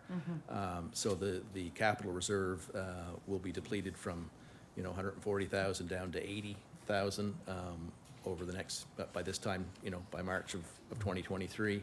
So the capital reserves from a sewer point of view are lacking. We're doing the project as it is mostly on borrowing for the sewer portion, and that you'll see in the capital, Yeah. in my capital report on sewer coming up. There are more monies, I suppose, in reserve from the other funds, being water and the town's other reserves for streets and storm sewer. But it would still be our recommendation to go as far as the money lets us go Okay, this thank you. year. You're welcome. Councillor York. Thank you.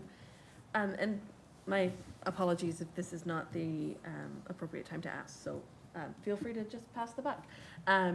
You noted that this neighborhood is often used as a thoroughfare or a shortcut from Chester Avenue to avoid the downtown, and I think it's even a Google Maps suggestion to take this route, which is absurd if you were actually to take it.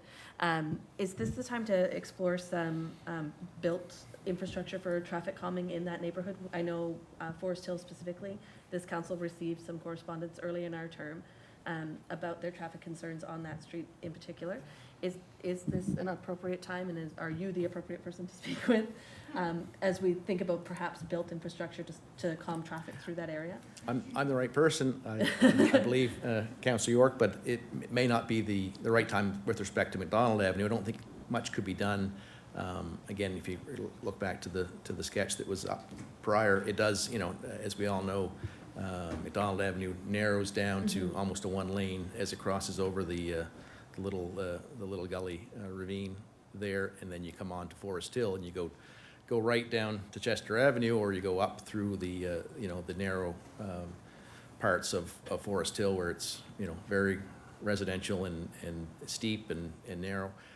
There's been talks of one-way traffic or even shutting off one end. I don't know that either one of those is the best solution, making it certainly making it closed off is risky from an emergency service, emergency vehicle point of view, from fire, police, or ambulance. Making it one way may have some benefits, but may have some negatives as well, because if it's a one-way street, I think then people tend to even drive faster on one-way streets, knowing they're not going to be meeting oncoming cars. But signage that really that this isn't the route, it might be just education and signage that's not Right. not a shortcut, not a thoroughfare to get to Prospect or to get to the downtown. Turning right, perhaps going down the short part of Forest Hill back to Chester again, but that just puts you back where you came from. Right. Essentially, because people came off of Chester to avoid maybe the left turn at the bottom of Chester Right. to come downtown. So, not sure what the right solution is, but as Forest Hill is really, it's not even really a town street. It's a lane. It was a private, really a driveway that we do plow and maintain and have paved and those sorts of things, but is by no means a real true street in the sense of a 30-foot street top like most of our other streets, like Mcdonald Avenue would have, or most, this entire subdivision will have a 30-foot curb-to-curb surface, much like it does today, other than the bottom where it ties on to Forest Hill. So, not sure if that answers your question, but there's certainly something to explore there with signage at the very least to not to go up Forest Hill, because it's not a great shortcut. Thank you. You're welcome. Councillor Maxwell. Thank you. Just getting back to the cost, they're going to hold the price at 1 million. And you had said earlier that we usually use infrastructure grants to look after these types of projects. What happens if we don't get the infrastructure grants next year? Will we still have the money to finish the Phase 2 project, $1 million? If we get, let's just say we get no infrastructure grants, then how do we look after that? The only monies for this project that were not coming out of our own borrowing or reserves were gas tax money. So that gas tax money rolls over. We can use it again next year. Everything else from water, sewer, whatnot, were a mixture of reserves and borrowing. The street and curbing and storm sewer our gas tax money. We received, we receive it certainly every year, and that money is able to be held and used again next year. So there's no other infrastructure grants per se for this project. It's a town-funded project with the addition of gas tax for the street and storm sewer. Okay, so we don't foresee any reason why Phase 2 wouldn't go ahead? None whatsoever. As planned. Especially if it's awarded, and they will be ready to start, Phase 2 as soon as the construction window opens in '23. Okay, great, thank you. You're welcome. Councillor Huntley. Hi, Dave. Excuse me. The map that you showed us when you talked about capital construction details, and the street, Mcdonald, Henry, and Brayside. Once that work starts, is there a way to keep the public informed of how it's going besides social media? Because there are still some people who Don't use do it. not use it. Yep. Any suggestions? Sure. Honestly, I really felt last year in the Burke project that once it started, I had a lot of good things to say and still say about the contractor last year and their communication with the homeowners and the residents that lived there. They kept them informed as far as having to move vehicles to facilitate. We're going to be digging in front of your house tomorrow. Can you move your car to the other side of the road first thing so we don't block you in, and that sort of thing. But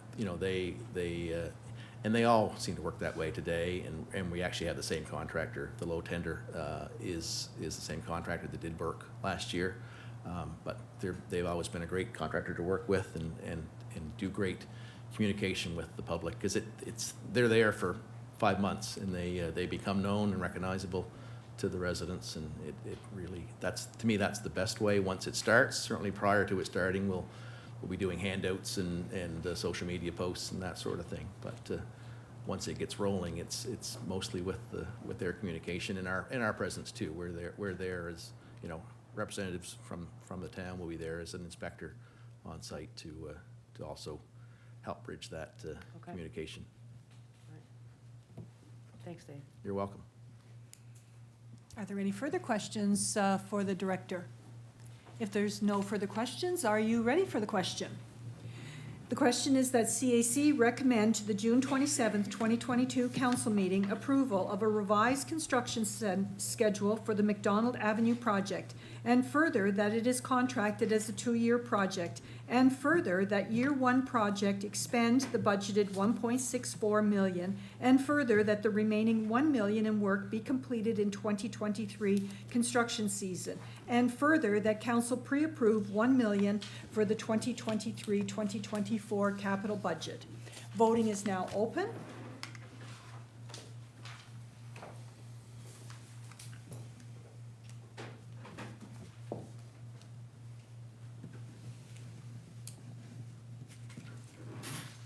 Voting is now closed, and the motion is carried. Thank you very much. All right, Director Bell, you've got sanitary sewer capital budget. Try to make these ones quick. We'll start with, capital first, Mayor Snow. So these are the last of the budgets. Everything else you approved in the previous months for water and town capital operating, but the sanitary sewer budget, we'll start with capital, as I mentioned. So the area service is seeking capital funding for 3 projects in 22-23 in the amount of $390,000. The projects are as follows: Mcdonald Avenue subdivision that we just spoke about, which is the replacement of sanitary sewer mains and laterals at $330,000.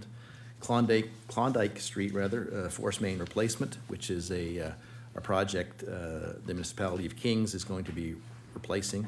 We believe, at least, they haven't tendered it to my knowledge yet, but a section of the force main that starts in behind the Justice Center, the big pumping station that they operate there, and replace that large force main along the edge of sort of the boardwalk down from Klondike Street to get to the Miners Marsh, into Klondike Street along the sidewalk of Klondike and all the way to the curling club. So there's a little pumping station that we operate down at the end of Chestnut Street that it comes up Chestnut and then turns on Klondike to go, not so much on Klondike, but really along the trail towards the curling club. So we're going to piggyback on their larger tender and replace ours is just a little 4-inch force main. So we have $30,000 budgeted for that. Should the county award the larger, $1 million project to replace their longer line. And the third project this year under sewer capital is Kentville Business Park. We have a few lots left that have been recently sold, and some are built on, and they're getting close to occupancy. So we need to hook up those, both water and sewer. But this case, under this budget, sanitary sewer laterals for about 3 lots in the new phase of the business park for $30,000. Infrastructure is failing in both of these areas, causing, not sure why I even wrote that there, maintenance by Public Works and service interruptions to customers. Well, that's a note. Funding for these projects comes from 3 areas: $60,000 from our sanitary sewer reserves, $100,000 from the sanitary sewer depreciation reserve, and the bulk of it, $230,000 from long-term borrowing. In future years of our capital plan are ratified in principle. We have sort of forecast at least 3 years in the future, and a 5th or 4th year will be coming once we adopt our asset management plan being completed by our consultant now. So yeah, I have a recommendation, and want me to read that, Mayor Snow? Go ahead. I recommend to council that it approve the sanitary sewer area service capital budget in the amount of $390,000, along with its funding sources for the year 2022-2023. Thank you, Director Bell. And based on that recommendation, our motion is that CAC recommend to the June 27th, 2022 council meeting for approval of the sanitary sewer 2022-2023 capital budget in the amount of $390,000, including its funding sources. Councillor Gerard, thank you. Deputy Mayor, thank you. It has been moved and seconded that CAC recommend to the June 27th, 2022 council meeting for approval of the sanitary sewer 2022-2023 capital budget in the amount of $390,000, including its funding sources. Is there any discussion on this matter? There being no discussion, are you ready for the question? The question is that CAC recommend to the June 27th, 2022 council meeting for approval of the sanitary sewer 2022-2023 capital budget in the amount of $390,000, including its funding sources. Voting is now open.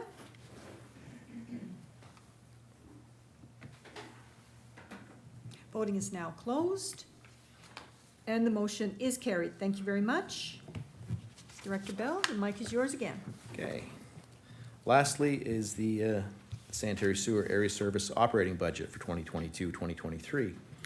Our revenues are projected to be $1,357,200.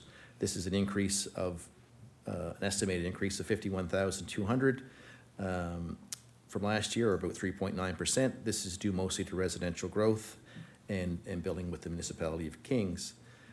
Expenditures are projected to be $1,353,800. So overall expenditures are increased $49,300, or 3.8% over last year. Some of the subcategories for those increases under expenditures are administration. This sector has increased $8,600 over last year, or about 3%. Significant changes are due to administrative salaries being increased $8,000. Domestic sewer maintenance, this segment is increased slightly, $1,300, or about 2%, due to wages and benefits. Pumping stations have increased $6,400 on the expenditure side, or about 10%, and are due to factors such as increasing wage adjustment, which was $700, insurance premium $700, in operations estimated at $5,000 due to increases in power rates and the radio license fees for those pumping stations. Treatment and disposal is the biggest item increased on the expenditure side. This section is increased from last year by $68,800, or about 8.4%, and this section records our share of the jointly funded sewer treatment plant and the transmission lines owned by the municipality of the County of Kings. Fiscal Services, this sector increased $4,200, or about 8.4% in this budget, and this is primarily due to increased interest charges on long-term debt issues. So capital paid from revenue comes from the operating budget. In previous years, the Sanitary Sewer Service has budgeted a portion of its capital financing from its operating fund. Last year, we allocated $40,000 to capital and budgeted a small surplus of $1,500. With the $49,300 increase in expenditures, there will be no surplus to transfer to capital this year.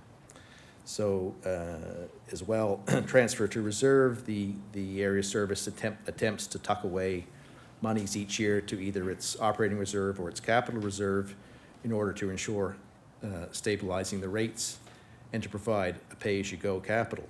The current rates are no longer sustainable. In future years, the sanitary sewer area service moves into an operating deficit position. So we will be completing an internal rate study this summer with the Finance Department and bring a recommendation to Council in the early fall based on the study's findings. The sanitary sewer service is budgeting a small surplus this year of $3,400, which of course is subject to change depending on the operating year we have. Director Kroll provided me with some area service reserve information, which I think you have in your package, but it shows that under operating at the end of March 2022, the fiscal year that just closed a few months ago, we had $514,980 in operating reserve. This year, the deposits should increase that to to 539,797. The capital reserve is only at 140,369, and we'll be taking 60,000 this year for the capital projects mentioned earlier, bringing that reserve down to just over $80,000. The depreciation reserve has 148,609 at the end of March 2022, and with additional depreciation deposits of 42,600, that'll bring it up to $191,209 at the end of 23 as projected. So those are our reserve information that we talked about earlier. And based on those numbers, I have a recommendation for you as well on the operating. I recommend to council that it approve the sanitary sewer area service operating budget for the year 2022-2023 as follows. Revenue projected at $1,357,200. Expenditures at $1,353,800 with a surplus of $3,400. Thank you, Director Bell. And if we take your recommendation and a motion to council is that CAC recommend to the June 27, 2022 council meeting for approval of the sanitary sewer 2022-2023 operating budget as follows. Revenue expected at $1,357,200. Expenditures at $1,353,800 with a surplus of $3,400. And a motion, please. Councillor Gerard, thank you. And seconder, Councillor Huntley, thank you. It has been moved and seconded that CAC recommend to the June 27, 2022 council meeting for approval of the sanitary sewer 2022-2023 operating budget as follows. With a revenue expected at $1,357,200, expenditures at $1,353,800 with a surplus of $3,400. Is there any discussion on this matter? Councillor Maxwell. Thank you. I just have a question about the smell coming from the sewer. And I know County of Kings put out a great big long explanation, but when I'm looking at budgeting, that's going to have to be fixed. We thought it was fixed last year. It obviously isn't fixed. So do we expect any more, an increase in this budgeting to look after a fix that might come from that? The county, we attend monthly meetings. Mayor Troke, Deputy Mayor Savage, and myself typically attend those meetings on a monthly basis. And when they had their budget meetings in the late winter, leading up to their recommendations, one of the projects supposed to be this year, supposed to be the third phase of upgrades to the aeration equipment at the regional plant. So 2 years ago they did phase one. Last year they did a desludging program, which removed thousands of tons of sludge from the first two cells.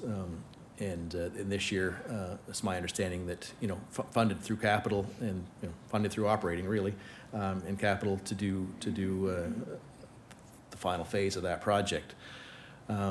Is that going to fix the problem? I can't answer that. I know that's it's certainly a recommended solution by their consultants. The ponds always have a period, usually a shorter window than we've experienced the last few years, where they turn over biologically, usually the month of May, and usually right before apple blossom, where they has a window of odor. It's prolonged these last 2 or 3 years into several weeks. Part of that this year is, I think, a few things. It's the aeration upgrades haven't been done, so they are there with a 27-year-old aeration equipment in those first two cells. Those are the primary cells that do the most of the work. They've upgraded the aeration in the third, fourth, and fifth cells 2 years ago, and are going to be putting a similar system in those first two cells, I believe, again this year. But this year, again, it's been a weird weather spring. We haven't seen sustained temperatures to help with that biological turnover. Usually, once we hit 20, we often stay there for most of the month of May, but we've had nights where it's gotten down to almost to frost warnings at night. So that's prolonged the biological turnover and also prolonged the odor. I haven't noticed it as much personally these last few days, but I haven't, because I could smell it here, you could smell it here, even in the back parking lot, but I know I've talked to residents that live, on certain elevations in town and obviously down along the new Miners Marsh development that are right there when the wind is right. It's bad, but I think it is starting to make that turn now, and I don't smell it the way I did, but I could be wrong. But I am hopeful that their upgrades this year that's their last big planned capital upgrade to the plant is this second phase of aeration. They still have another phase of force main replacement, which is the force line that I spoke about, starts at the Justice Center and goes to the curling club this year, and then next year from the curling club to Eves Hollow along the Harvest Moon Trail, which is not an odor solution. It's just a replacement of a 45-year-old pipe that's caused, had some breaks over the years in a pretty sensitive area down around the marsh. Okay, thank you. I guess we just keep our fingers crossed. Yeah, for sure. Okay, thank you. You're welcome. Deputy Mayor. Thank you, Worship. So just my questions in relation to just report that you just did around the internal rate study that's going to be done this summer and bringing a recommendation to council in early fall. How long has it been, and I apologize for not knowing this, how long has it been since we've adjusted those rates? The study was done, and I'll look at Director Kroll, but I think it was 2015, is that right, Okay. Deb? And then it was phased in over a 5-year period. So Okay. the rates, have increased, on a small percentage Right. over those 5 years. They've been flat for the last couple of years, Okay. but haven't changed. But with our increased costs that we're seeing, for treatment, Yeah. they're not sustainable where they are today. Okay, perfect. Thank you very much. You're welcome. Councillor York. Thank you. My question is in the same vein, so apologies, it might be a little bit redundant. So it was last done in 2015. Do we do it on a regular schedule? Is it like every 5 years, it's every 7 years? And then is it something that we should be looking at more frequently if this might be so that we don't get into a crisis scenario first Right. before we act? We keep a pretty tight, look at our Oh, finances for yeah, sure, absolutely. and know that, when they aren't sustainable. But that was a study that, I don't know, prior to that, it had been 5 or 7 more years prior to that, Deb, but some more than that, yeah. So probably back in the 2000s is when it was done prior to, and then 15, and like I said, 15 brought in a phased-in rate increase over each calendar year or each fiscal year. So yeah, potentially it could be. We'll keep an eye on when it needs to be done, but this study will tell us, or this rate study will tell us Perfect. how often to. Yep. I just have a couple comments on something that you've said, Director Bell.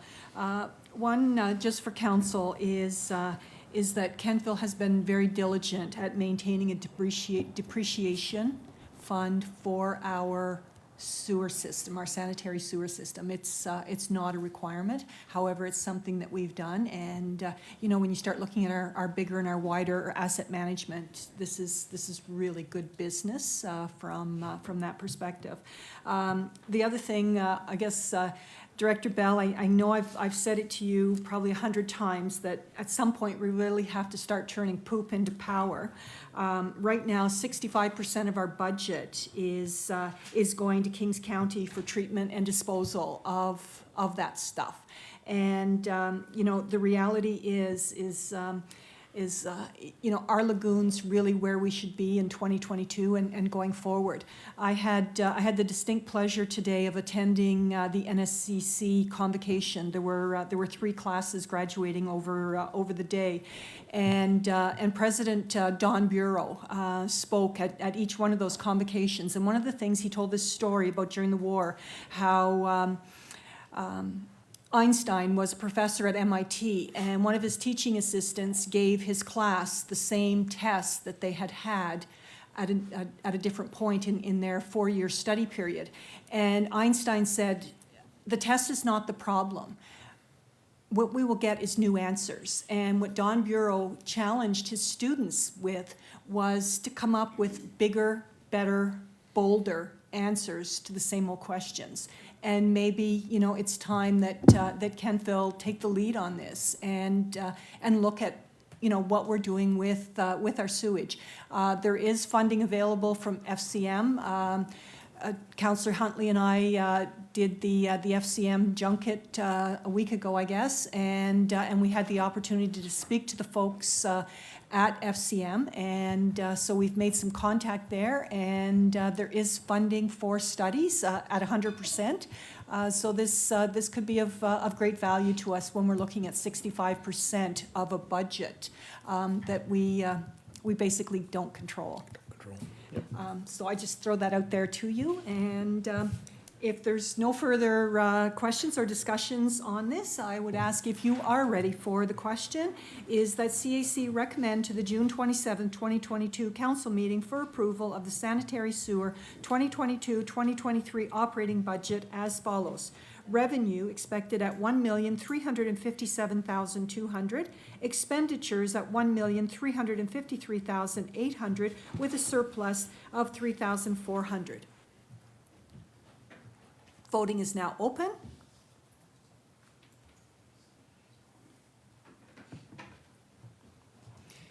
Voting is now closed, and the motion is carried. Thank you very much. Thank you, Director Bell. Thank you. And CAO, the mic is yours. Thank you very much. And as you can tell by the reports tonight, all the real heavy lifting in the organization happens at this table and the people who support them.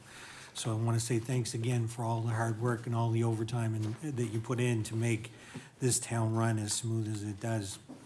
Tonight you saw the sanitary sewer budget, which was presented, and now moving forward. You also heard about the rising cost of materials. So while fuel costs are driving pressures, we're hearing more and more about things like plastic pipes in the ground are really driving the costs. And still to this day, and here we are multi-years after starting to talk about this, that there's still really difficulty in getting vehicles. And so standing offers and procurement sites that we normally work with are still struggling to get the vehicles in. So it's not even at that moment about cost, it's about access to the things you always use. Internally, the human resource manual has now been circulated for all staff. Training plans for 22-23 have been moving forward. There's been a significant amount of work with our occupational health and safety group, so some new changes that are happening, some new participation in it. So we're really excited about some of the work that's happening there.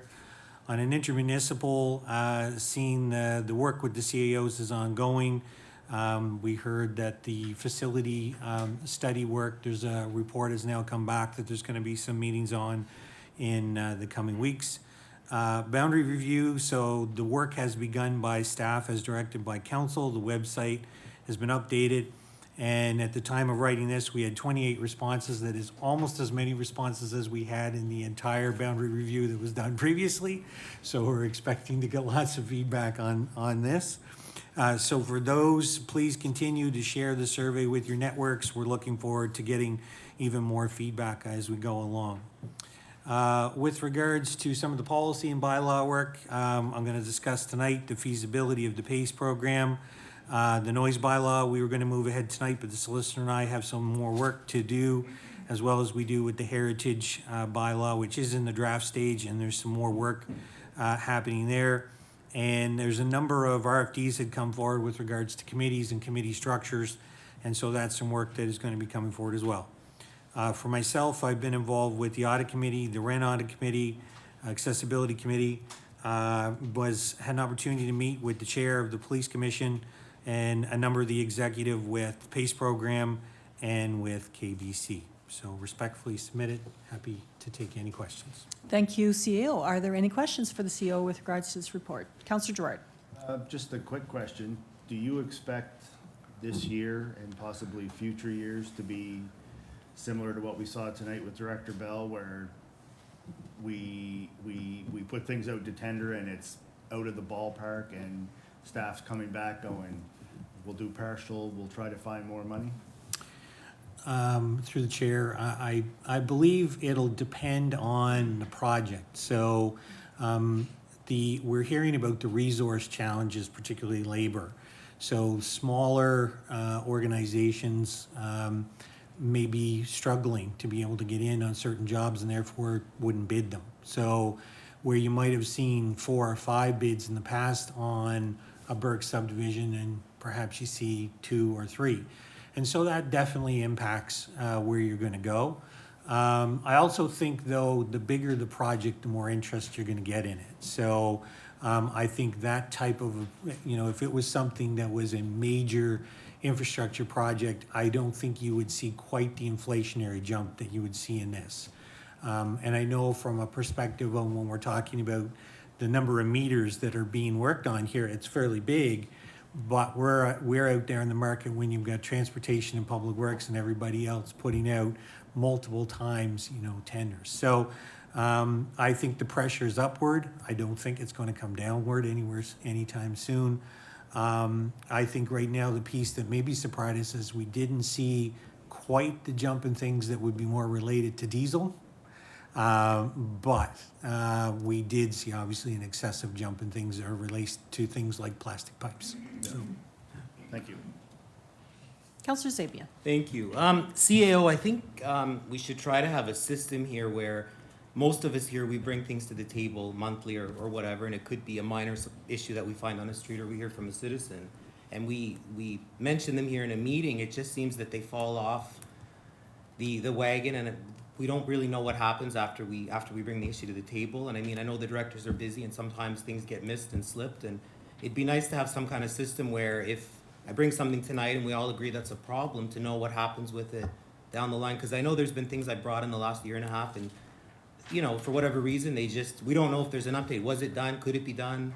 And it'd be nice to follow up, I guess, just to know were they done so we can go back to the citizens. It's one thing to sit here and bring it up, but if nothing's done from it, it's air, I guess. And it just would be nice to follow up with all the issues that we bring forward.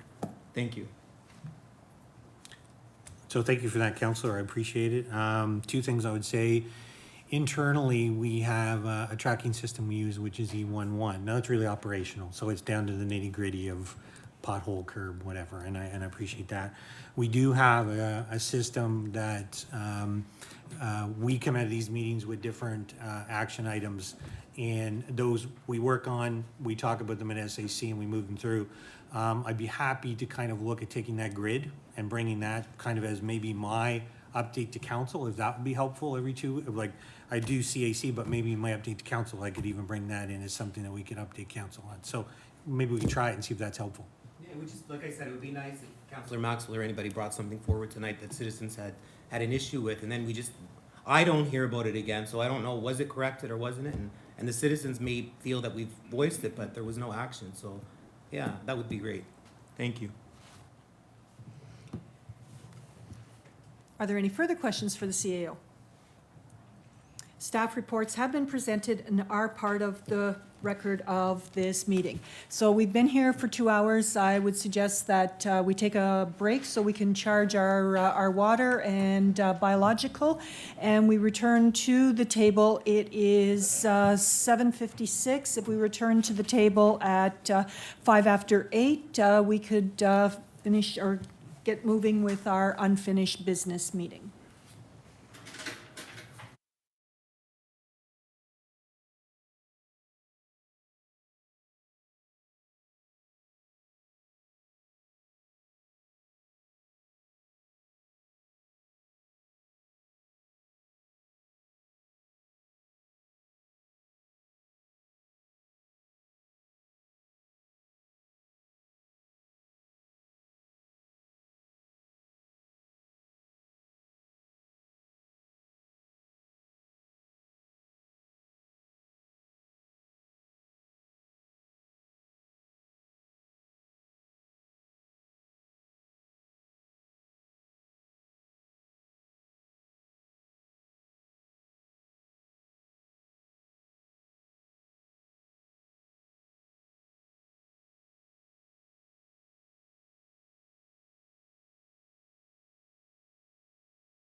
Okay, you let me know when. I think you're good.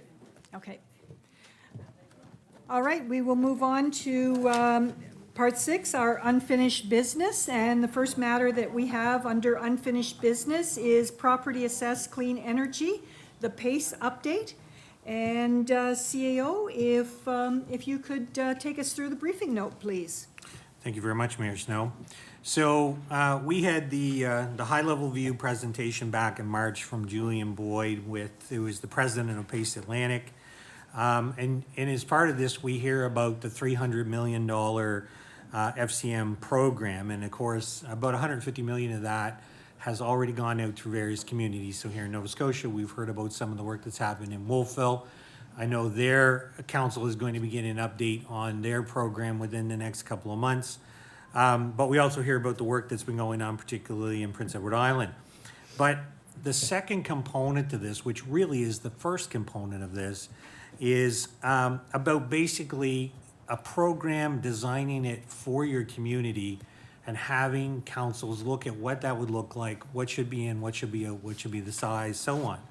And so as part of that, there is within the framework that FCM puts together, the ability to apply for essentially a grant to design the program. So already in our area here, West Hants has already committed that they're going to be moving ahead with this. And so the briefing note that I've supplied for committee tonight talks about that basically if a town is interested in participating in this, there's a requirement to put forward a commitment of funding. So essentially the municipal component is typically around $25,000. So in the case here, if we were to make an application to look at just what would a program look like and get the benefits of some of the consulting and some of the work from PACE Atlantic, the request would be $10,000 from West Hants, $10,000 from Kentville, and $5,000 from PACE. Now what that means is that essentially over, in very short course, an application between the town and West Hants would go into FCM. If approved, we would get about $180,000 worth of funding to do the design work. And that design work would look at size, scope of what you would be looking to deliver. That means money, amount of money you would make per applicant, things like what would be covered. So is it residential homes? Is it businesses? What do you want to include under that umbrella? But also takes into account things not like just the existing stock, but about the whole idea of growth in the community. And of course, spoiler alert, we're going to talk a little bit more about a report that came back from some consultants around energy consumption. And the reality of it is that over half of our greenhouse gas emission is from buildings. And so what are the pieces that you can consult that you could see in a program, if you were going to do it, that would have the most bang for bucks? So some communities like to focus on things like heat pumps. Others like to look at the energy and a home repair, because sometimes what comes back is while energy's a relatively significant issue, some of those other intangible things that come along with that a homeowner could use to say, have a more affordable place to live, that you can build those components in as well. So in a nutshell, really this is about if we as a town are interested in exploring what this would look like and make an application along with West Hants and PACE Atlantic, the requirement would be to commit $10,000 to have a report put together with size, scope, and those pieces. And understand that's just informing us on what would it potentially be as a Kentville program. Then we've got the ability to get into that and have a conversation around if you're going to tweak it, if you're going to grow it, if you're going to shrink it, and so on. But kind of this helps put that framework together. So in talking to some other municipal units, and so particularly, Wolfville went through this process when they were looking at their first tranche in the PACE program. And there was a number of things that they were interested in. And of course, in the case of Wolfville, they became fully committed relatively quick. So what happened is the demand was even higher than what they anticipated. And so, you know, they're now at a point looking at going back to, we'll call it FCM 2.0, because they're now looking at what would happen to their program if they were going to continue. So this is about that preliminary step on the design work. What would a program look like? Some of the statistical and demographic pieces we want to take into consideration. It comes back as a report that then council can look at and then give direction on, do you want to do more or do you want to stop? And remember, there's all kinds of off-ramps in this. So if we are starting to explore this and we get to a point where council is not interested in pursuing, this can stop at any point in time. But this is the start to help get the information that we need to be able to craft out kind of a full look at what a program would be. So the first piece would be to agree to do a joint application along with West Hants and essentially with the PACE program. And then subject to obviously hearing back from FCM that we were successful, we would need to commit to a $10,000, a maximum of a $10,000 contribution to have this work done and scoped out. So. Thank you, CAO. So from your recommendation, we'll put a motion on the floor so we can have a chat about it. So the motion is that CAC recommend to the June 27, 2022 council meeting approval of a joint application to the Federation of Canadian Municipalities, FCM, Community Energy Financing Program for feasibility with West Hants Municipality, and further that council authorize a maximum of $10,000 contribution to the application process undertaken by Pace Atlantic Community Interest Corporation. Someone could move that, please? Thank you, Councillor Gerard. Deputy Mayor, thank you. It has been moved and seconded that CAC recommend to the June 27, 2022 council meeting approval of the joint application of the Federation of Canadian Municipalities Community Efficiency Financing Program for feasibility with West Hants Municipality, and further that council authorize a maximum of $10,000 contribution to the application process undertaken by Pace Atlantic Community Interest Corporation. Councillor Gerard. CAO, this council and the previous council talked about the PACE program. My limited knowledge of it, it was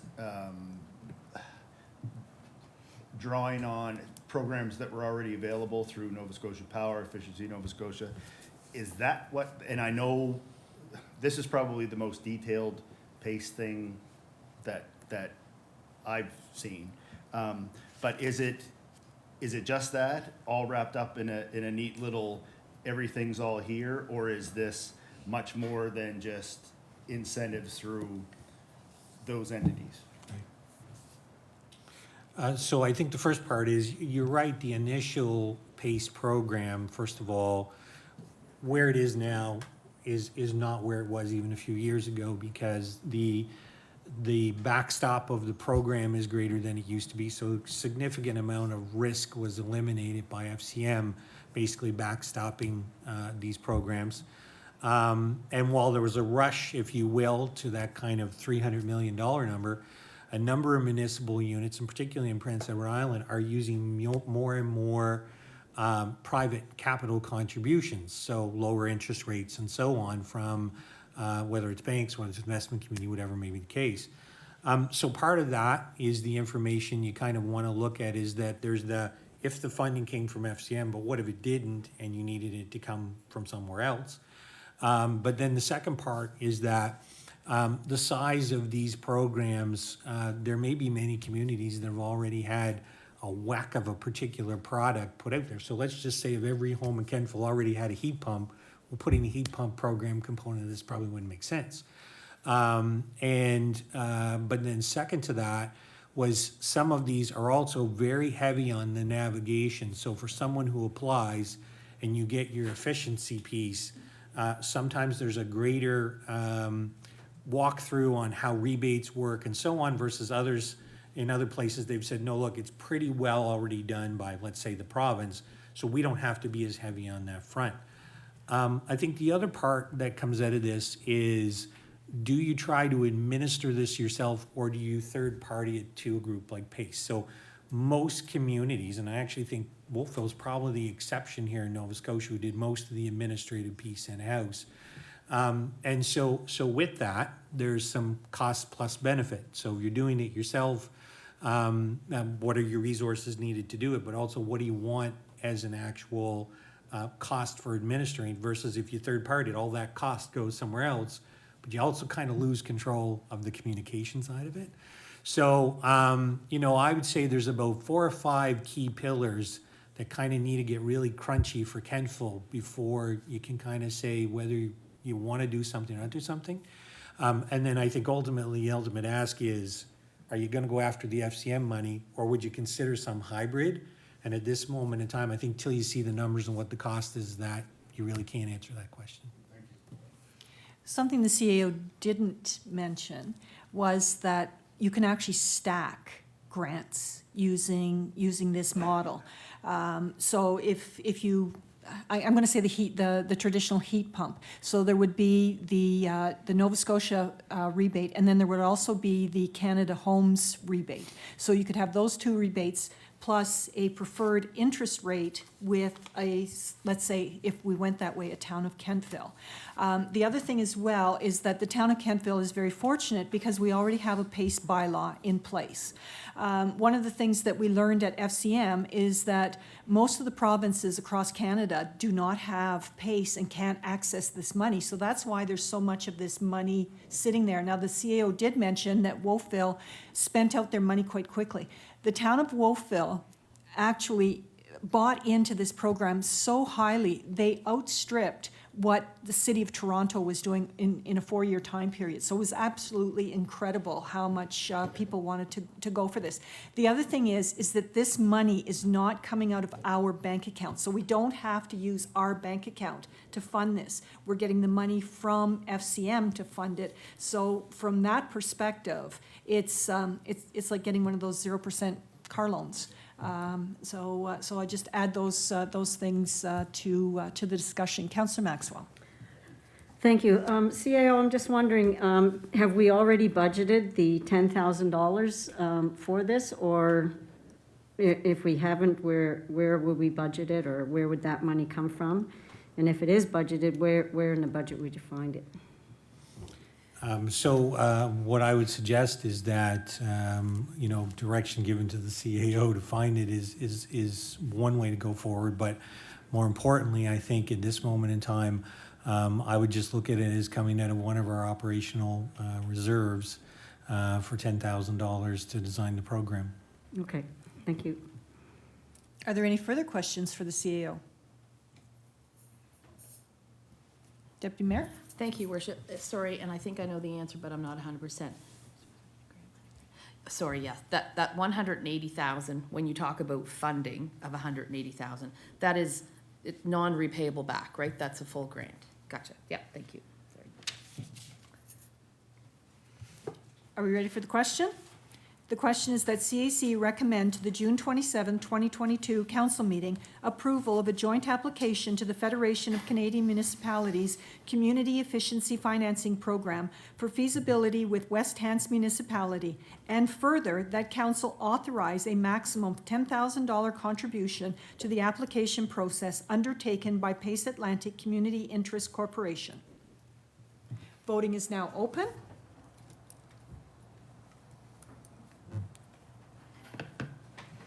Voting is now closed, and the motion is carried. Thank you very much.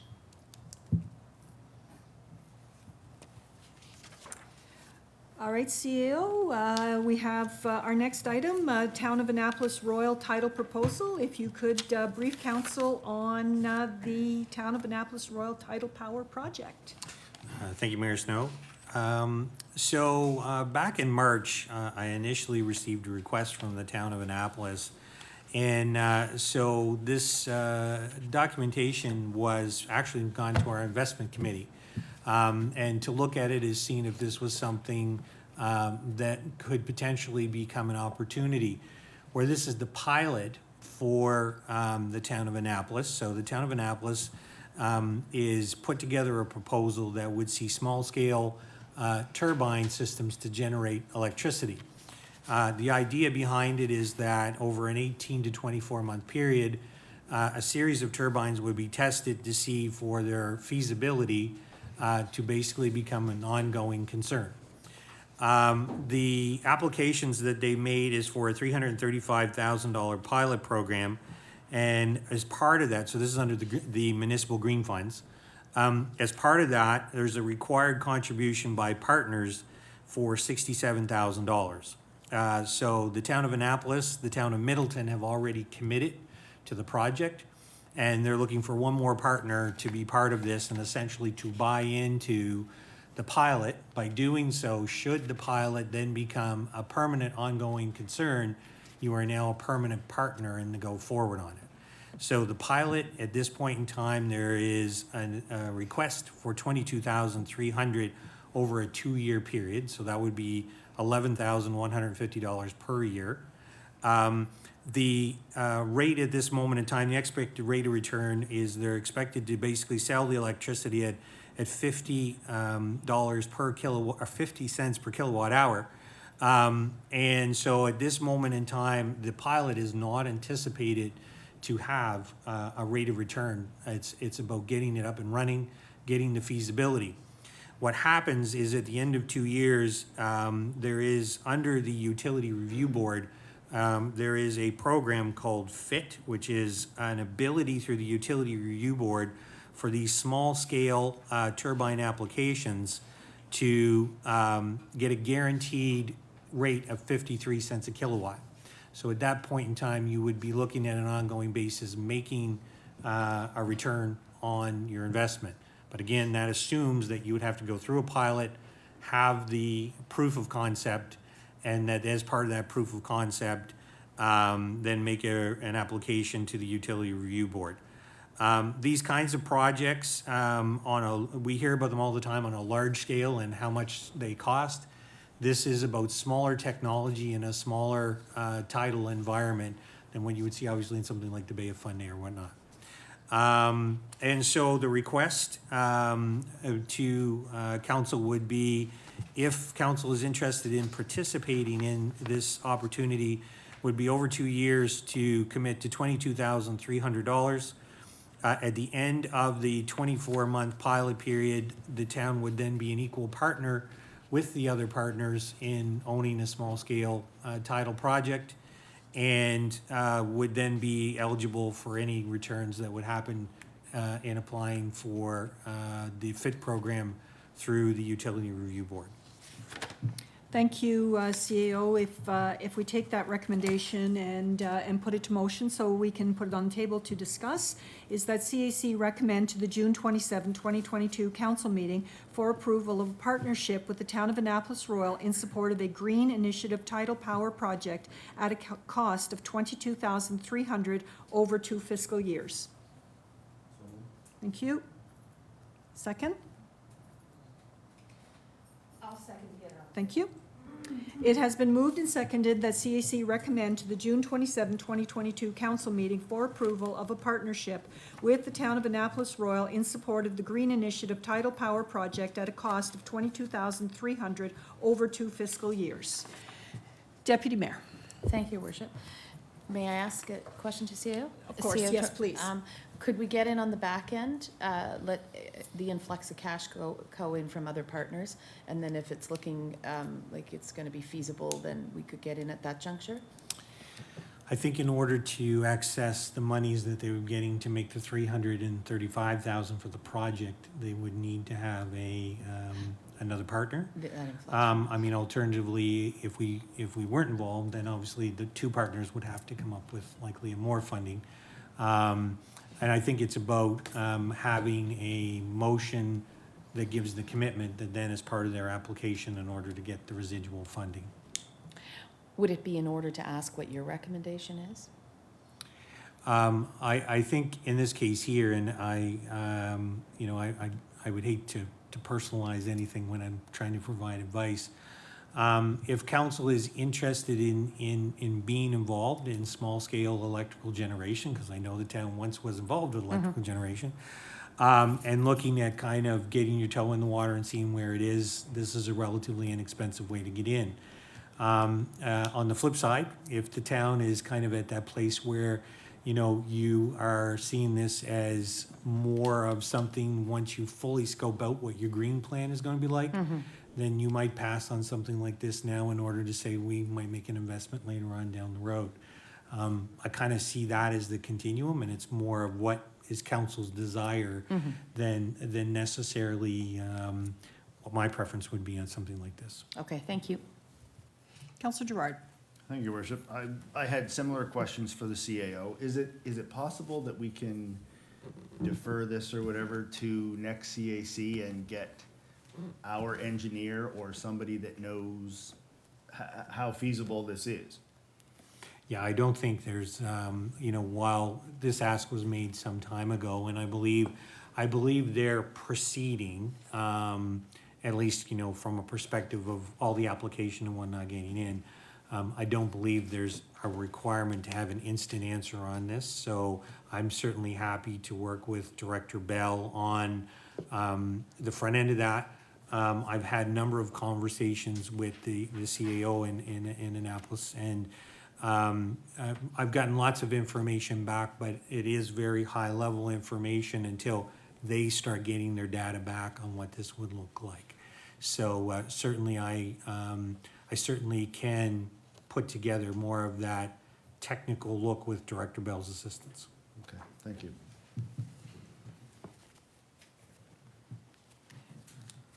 I want to add that they've also engaged NSCC down Lawrencetown Way with the design and the study of this. Because as you know, Nova Scotia Power pulled out of the tidal power in Annapolis Royal, and that's where their revenue was coming from. So without that, they just don't have the revenue.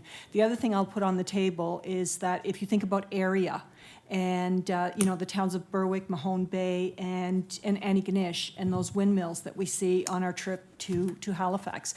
You know, the town of Kentville had the opportunity to buy in on that at the very beginning, when those windmills were being funded at other levels of government. So what we have here is the opportunity to get in on the ground floor of green energy, and you know, if we look at it that way, you know, it may shift how we perceive going forward with it. But all of that is on the table, and we can table this motion and leave it. I think I know a guy that could potentially come in and chat with us, a former principal at NSCC, and you know, an engineer, a doctorate in engineering, who could come in and talk to us about this if that would help. But I just put that on the table. Councillor Huntley. Thank you. I guess for me to make a decision, I don't have enough information. That's the first thing. But I do like the idea of a pilot project, because when you're involved in a pilot project, you get the chance to put your imprint on it.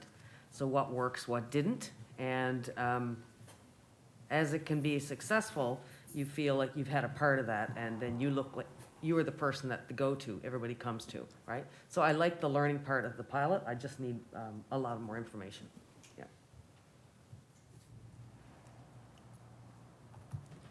So solicitor, begging for your advice here to table this. We can just table it without further motion on the current, on what's on the table? If you're going to table it, you should table it ideally to a specific time when it's going to come back. Does next CAC work for everyone? That would be July, and that would give us enough time to settle up. So if we table the discussion, I don't have the date off the top of my head for the July CAC. Yeah, that's fine. July CAC.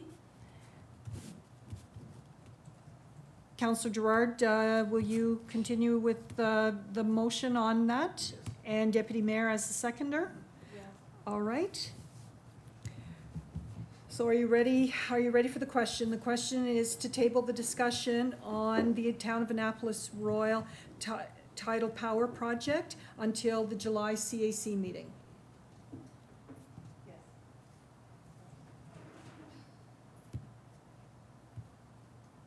Jennifer is madly typing out the motion for us. Voting is now open.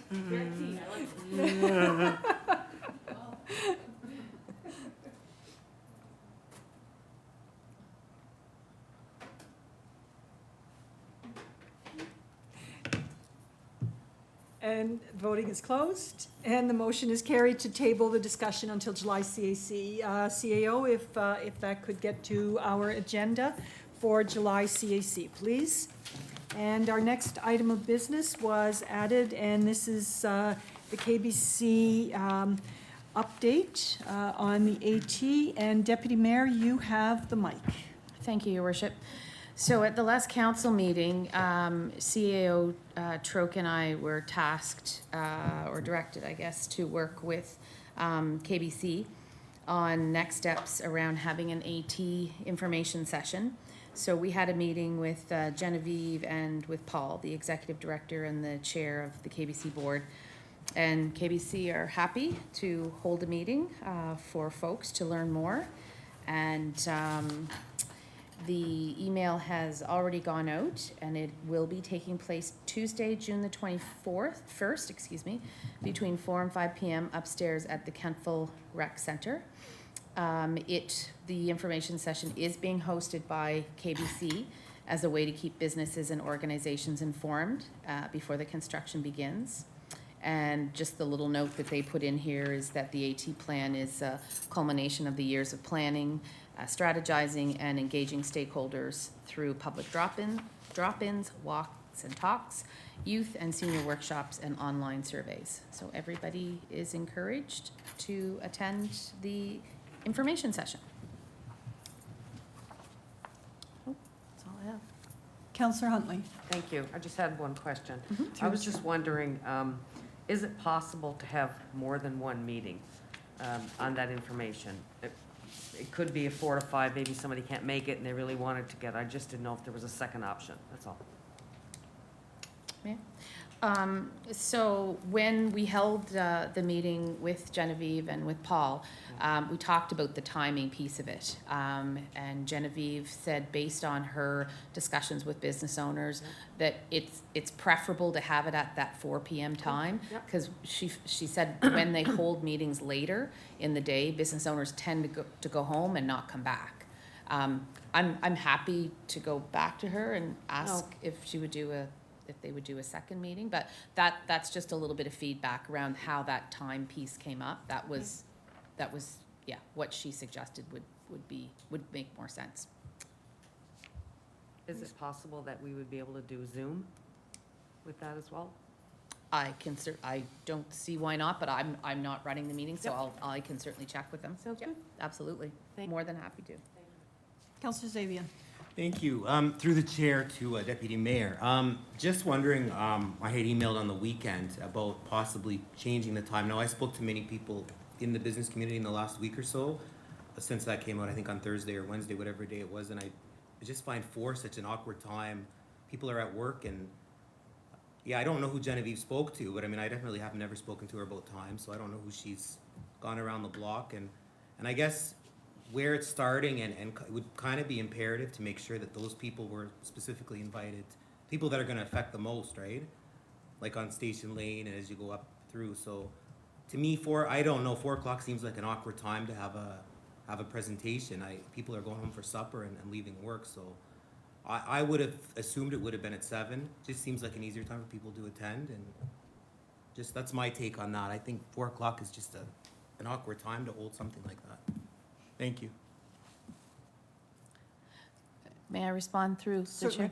Certainly. So we, again, we did have that conversation around the time, and I mean, as Genevieve's the executive director, she expressed to us that certainly her fingers on the pulse with respect to what timing would be the best, and she was pretty straightforward that she said 4 o'clock would be the best time for people.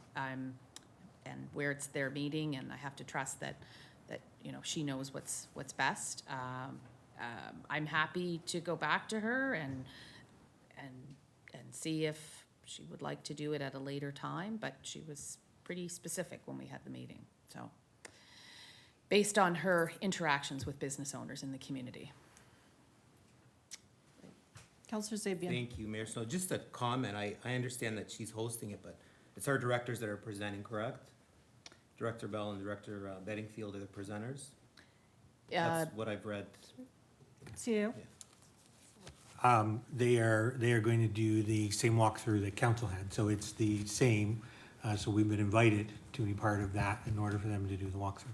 Right, so it's, we're really giving the information out, KBC's just hosting it. So I'm sure if we were gonna It's their change- meeting though, right? It's their actual meeting. Maybe then we should have had one as a town, should have been maybe town-based rather than involve KBC perhaps, but I mean, I'm not gonna sit here and argue about a time, I just think 4 o'clock's an odd time to host something like that. Thank you. Thank you. Oops. Thank you, Deputy Mayor, for that update. And if anyone watching has any concerns and you are a member of our downtown business, KBC is your voice, and you can call them directly and let them know what you think. All right, moving right along, we have no correspondence this evening. However, we do have new business. Our new business is with regards to the street naming and renaming policy. And I have one clarification. When I told you that you would be taking this home for homework, I said that you would be having 2 policies to review. We have actually been provided with 2 policies, but there was only going to be 1 policy. So it's either just a street policy or an entire asset policy. So it's not that we're going to have 2 policies. So you have been provided with both of them so that you can look at them and provide any feedback. So you have that. Members of council, it is requested that you do red line changes to the CAO by the end of business on the 24th of June, and we will ask for nil responses. So in other words, if you have no comments, please let the CAO know that you have no comment, so that we're not waiting for anything. And then the CAO will promulgate those back to the committee, and then we'll move on that. CAO, is there anything that you wanted to update council on that matter? I think you've covered it. Certainly the presentation tonight outlined, essentially the essence of this, which is there is a process to rename, but also and when you take a look at the policy, what you'll see is that there's also the idea which a list of pre-approved names would become available, which is a tool for any of the folks in the development community, particularly who would be coming through, and having essentially a list of already approved names there. And so, yes, please take a look, provide comment, and I look forward to receiving that. Excellent, thank you very much. The next matter that we have under new business is Town of Kentville Greenhouse Gas Emissions Reduction Strategy. And I'll hand that off to you as well. Thank you. So a very heavy night on environmental pieces. And first, I want to thank Jennifer West for supporting me in all this work, because she's very passionate about it. And she is very much our go-to person when municipal units are getting together to discuss reports or considerations. So I want to thank Jennifer for all of her hard work in this area and helping this guy understand it all as we go forward. So thank you. So the origin of this is back in January of 2020. Berwick, Kentville, Wolfville, and Kings began meeting to explore what would be the idea behind a regional climate action plan. So in September, there was $60,000 was received as an opportunity to go forward with a study, and that work was completed, and we just actually received what we'll call the executive summary along with the report. And of course, probably to no surprise, is that 54% of current greenhouse gas emissions are coming from buildings. So already in Kentville, in connection with our folks at the community college, we started the evaluation around our own buildings. What are we seeing? What are some of the impacts? And part of the plan, or part of this consultation work, came back with various numbers of suggested targets to be shooting for 2030 and 2050. But more importantly, I think the real driver behind this is that while regionally there is a lot of work we can do collaboratively, there's a real opportunity for us in Kentville to kind of chart our own destiny on this. So where do we want to go? What would we see as being important? And so one of the things in my recommendations here tonight is that we have a study, we have timelines. It's really an opportunity to kind of roll up our sleeves and come back to council with some things that council can say, we like to go down these various roads and we like to talk about various targets. And we need to recognize that some of the things that we can do to mitigate greenhouse gas, so we already had a bit of a conversation around PACE tonight. We've already had a conversation around tidal power. Some of these pieces obviously are short, quick wins you can have. Some of these are much longer wins. And so part of what we wanted to do is the entire report is available on SharePoint. So folks want to go through that report. But more importantly, basically put on the table that we're going to be continuing with the IMSA work, but we plan on bringing back to council a number of reports around some of those specific areas where we believe that we can have impact in our town, and then take that essentially as part of the work that we really would like to do collaboratively with our partners.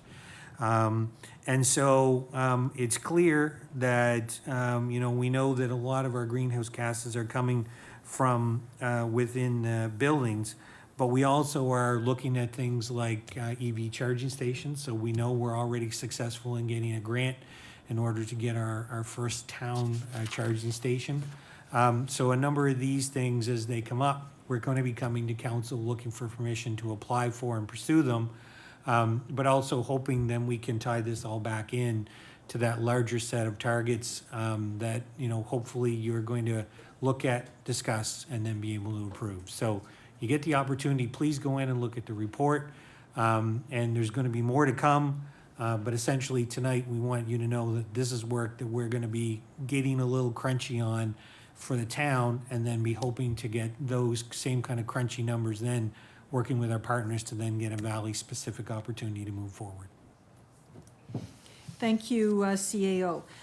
So based on what you've told us and the recommendations that you've put here before us, do you have enough information, direction to proceed and return to council with a way ahead to ensure that the town of Kentville has a robust climate action plan that is achievable and can be implemented to meet the 2050 targets?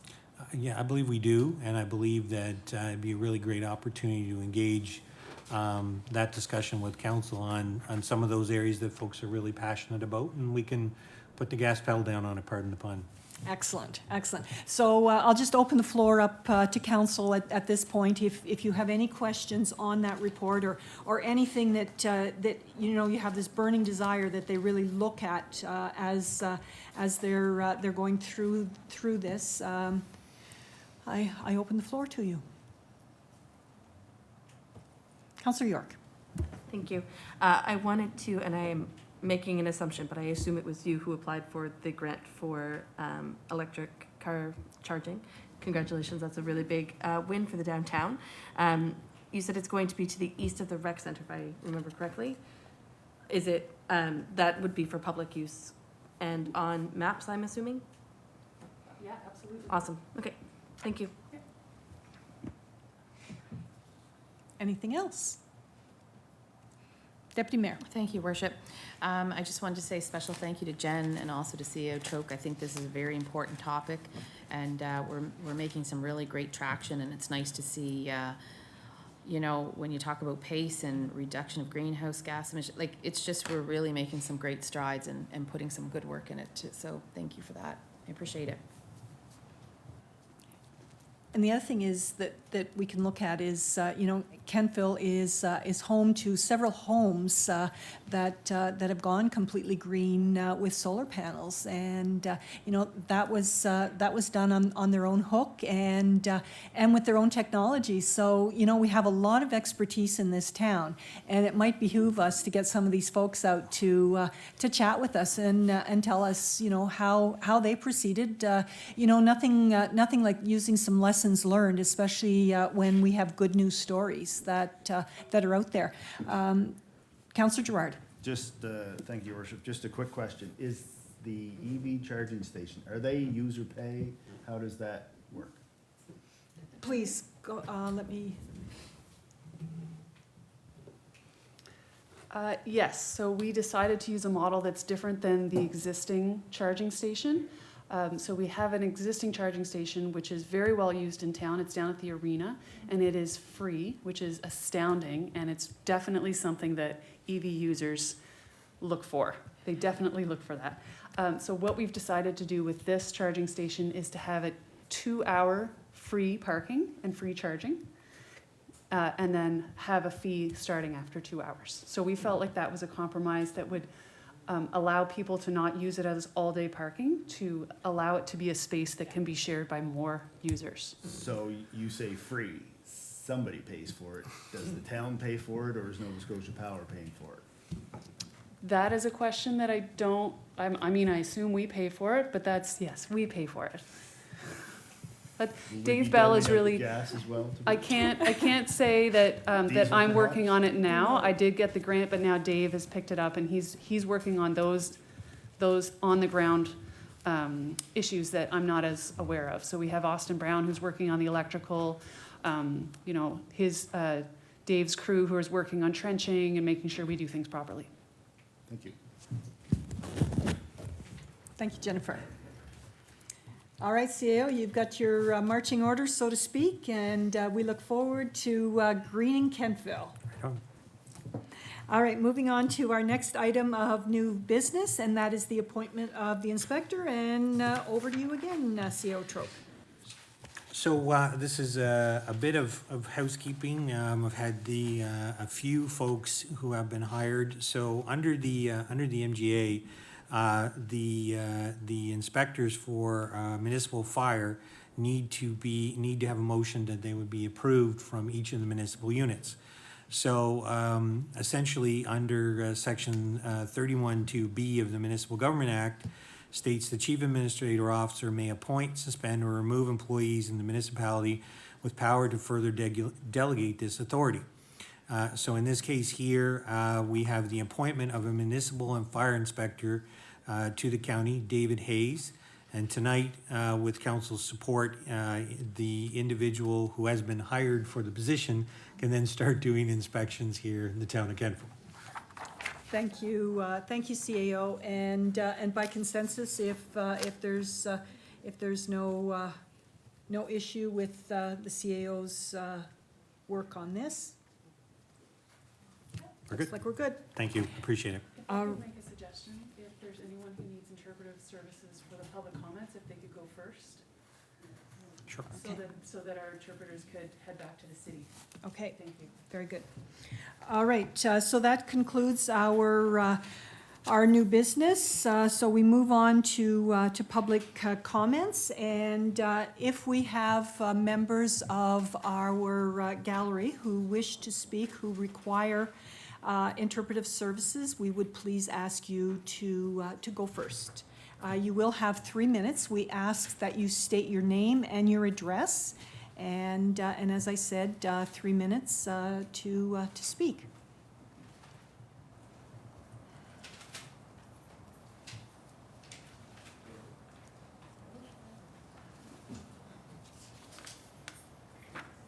Is that no?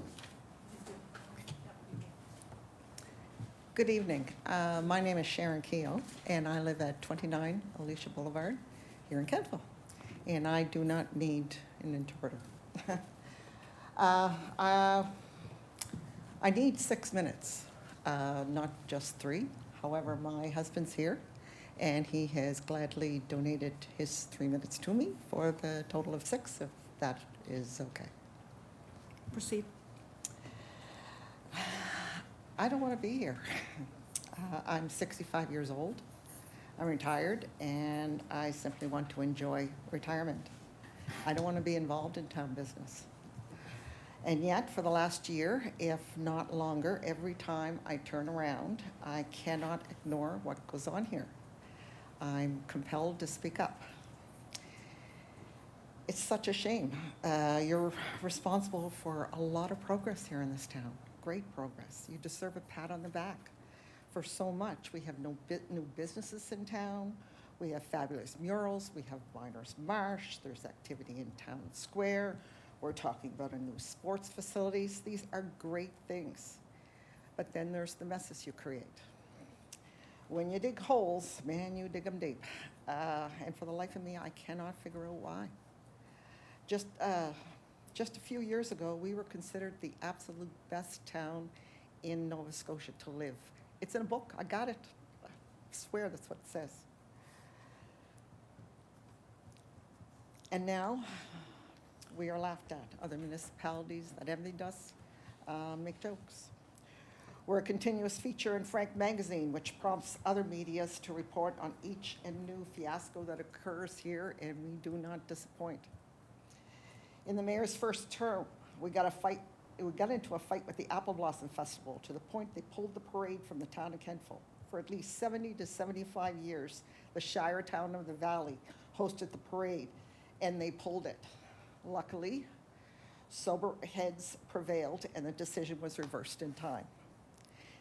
Then we had the Kentville Silver Gliders. Your unkind words prompted such an outrage by citizens that donations came from everywhere, even from folks that do not live or operate in the town of Kentville. Oh, and there was no apology. And then we have a letter that surfaces, detailing multiple accusations of abuse of town hall staff by the mayor and certain councillors that gets buried in NDAs to a dismissed CAO. That dismissal appears to have cost us at least $200,000. Now, for the record, I don't believe even for a minute this letter was the cause of that dismissal. I don't care why you dismissed her. I care that you spent $200,000 and would strongly suggest in the future that you hire better. What I struggle with is these accusations. Some were possibly criminal. The mayor indicated they were unsubstantiated. My question is, how do you know? What did you do to investigate, and what were the outcomes? More importantly, are all councillors satisfied with the outcomes? And even more importantly, do you even know what those outcomes are? Are you aware what was done to satisfy them? That is your job. Ensuring a safe working environment for staff, it's actually part of your code of conduct. Why these accusations are included in NDAs don't make any sense to me, but when councillors do not know what investigation or outcome occurred, and you all don't, and I'm not just talking about councillors only elected in 2020, councillors pre-2020 have admitted to me that they have no idea. So when you get upset, when a councillor finds out about this and says, wait a minute, this isn't right, I'm going to do my job, I will do my ever-loving best to ensure employees are safe, that councillor is doing the right thing. That's what each and every one of you should be doing. Instead, you threaten legal action, which of course just comes with it, wait for it, more legal bills. And then we have the Robinson property, another mess. Armed with the information from Roscoe Construction, you could have relented, waited out a couple of more months, and gave it a chance. You did not. And now the mess is even bigger. We have conflict of interest charges. We have accusations of code of conduct violations. We have a legal battle that won't even be heard until December of 2023. And a decision will likely be months after that. And we taxpayers will have to spend much more in legal bills. How much more? Another $100,000, $200,000? You dug in your heels,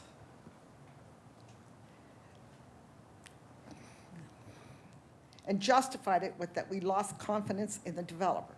If that is true, it is the case that, in that case, pursue stipulations that will restore your confidence. Work with the developer.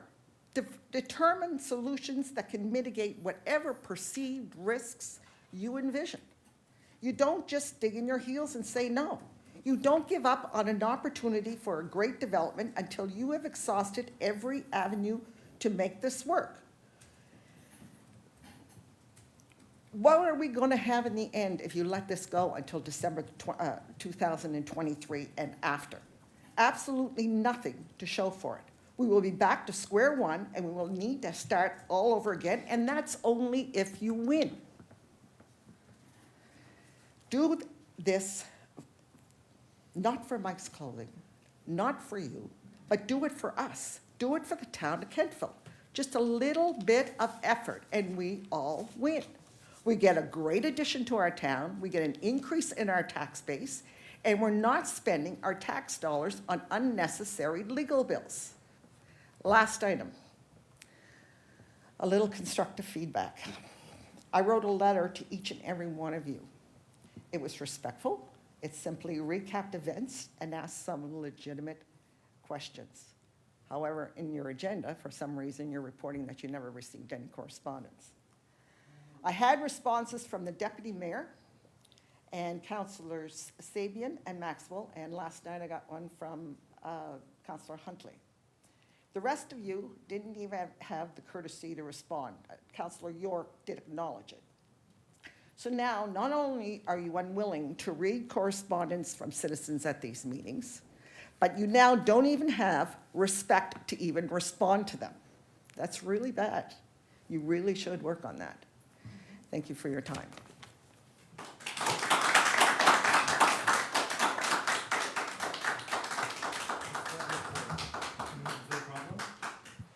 Why would you look at me like that? I'm with the citizens. That's why I'm here, Mayor Snow. I'm allowed to clap. Thank you. Are there any further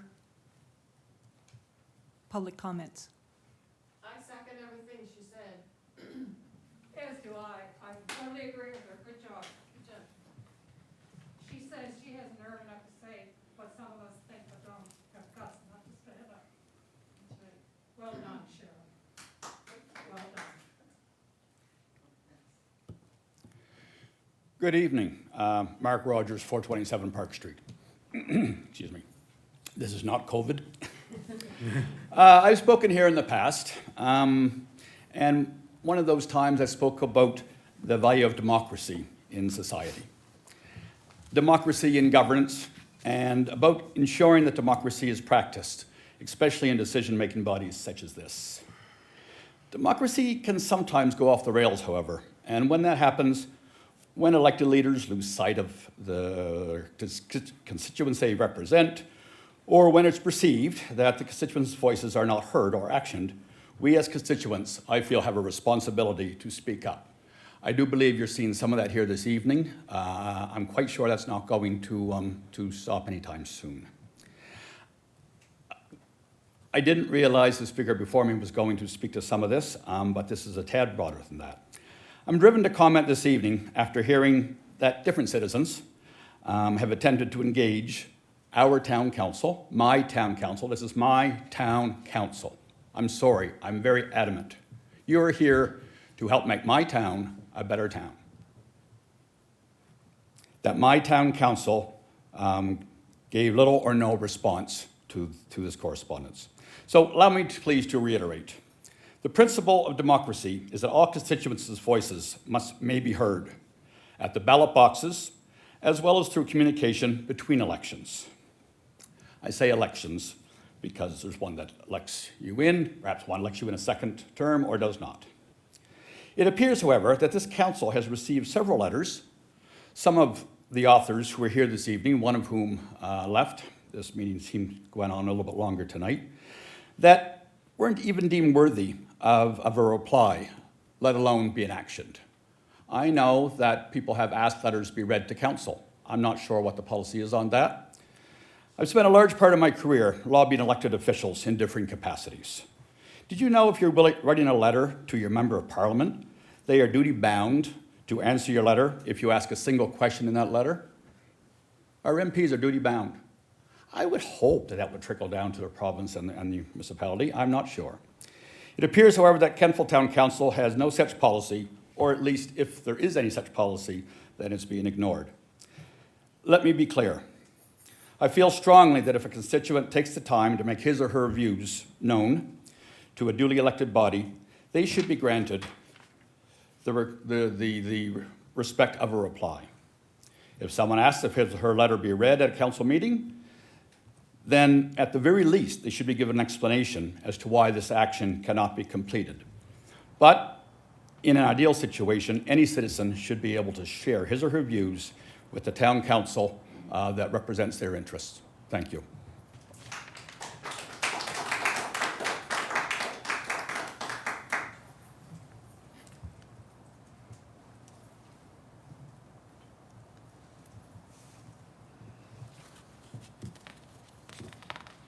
Thank you all. The council has land and legal matter which must be conducted in closed session. No, because you're not public. We require a motion to go into the closed I'll session. become public. I have something I'd like to say. I'm Councillor Kathy Maxwell, and I live at 25 Caldwell Avenue in Kentville. And I just want to thank the people that came up tonight to speak and the people that came here to show support. I know it's not an easy thing to do, to get up and stand in front of a body that looks like a group that's sitting in judgment. Actually, we're not, and I just really want to say thank you, because it takes a lot of effort and a lot of courage to do that. So thank you very much.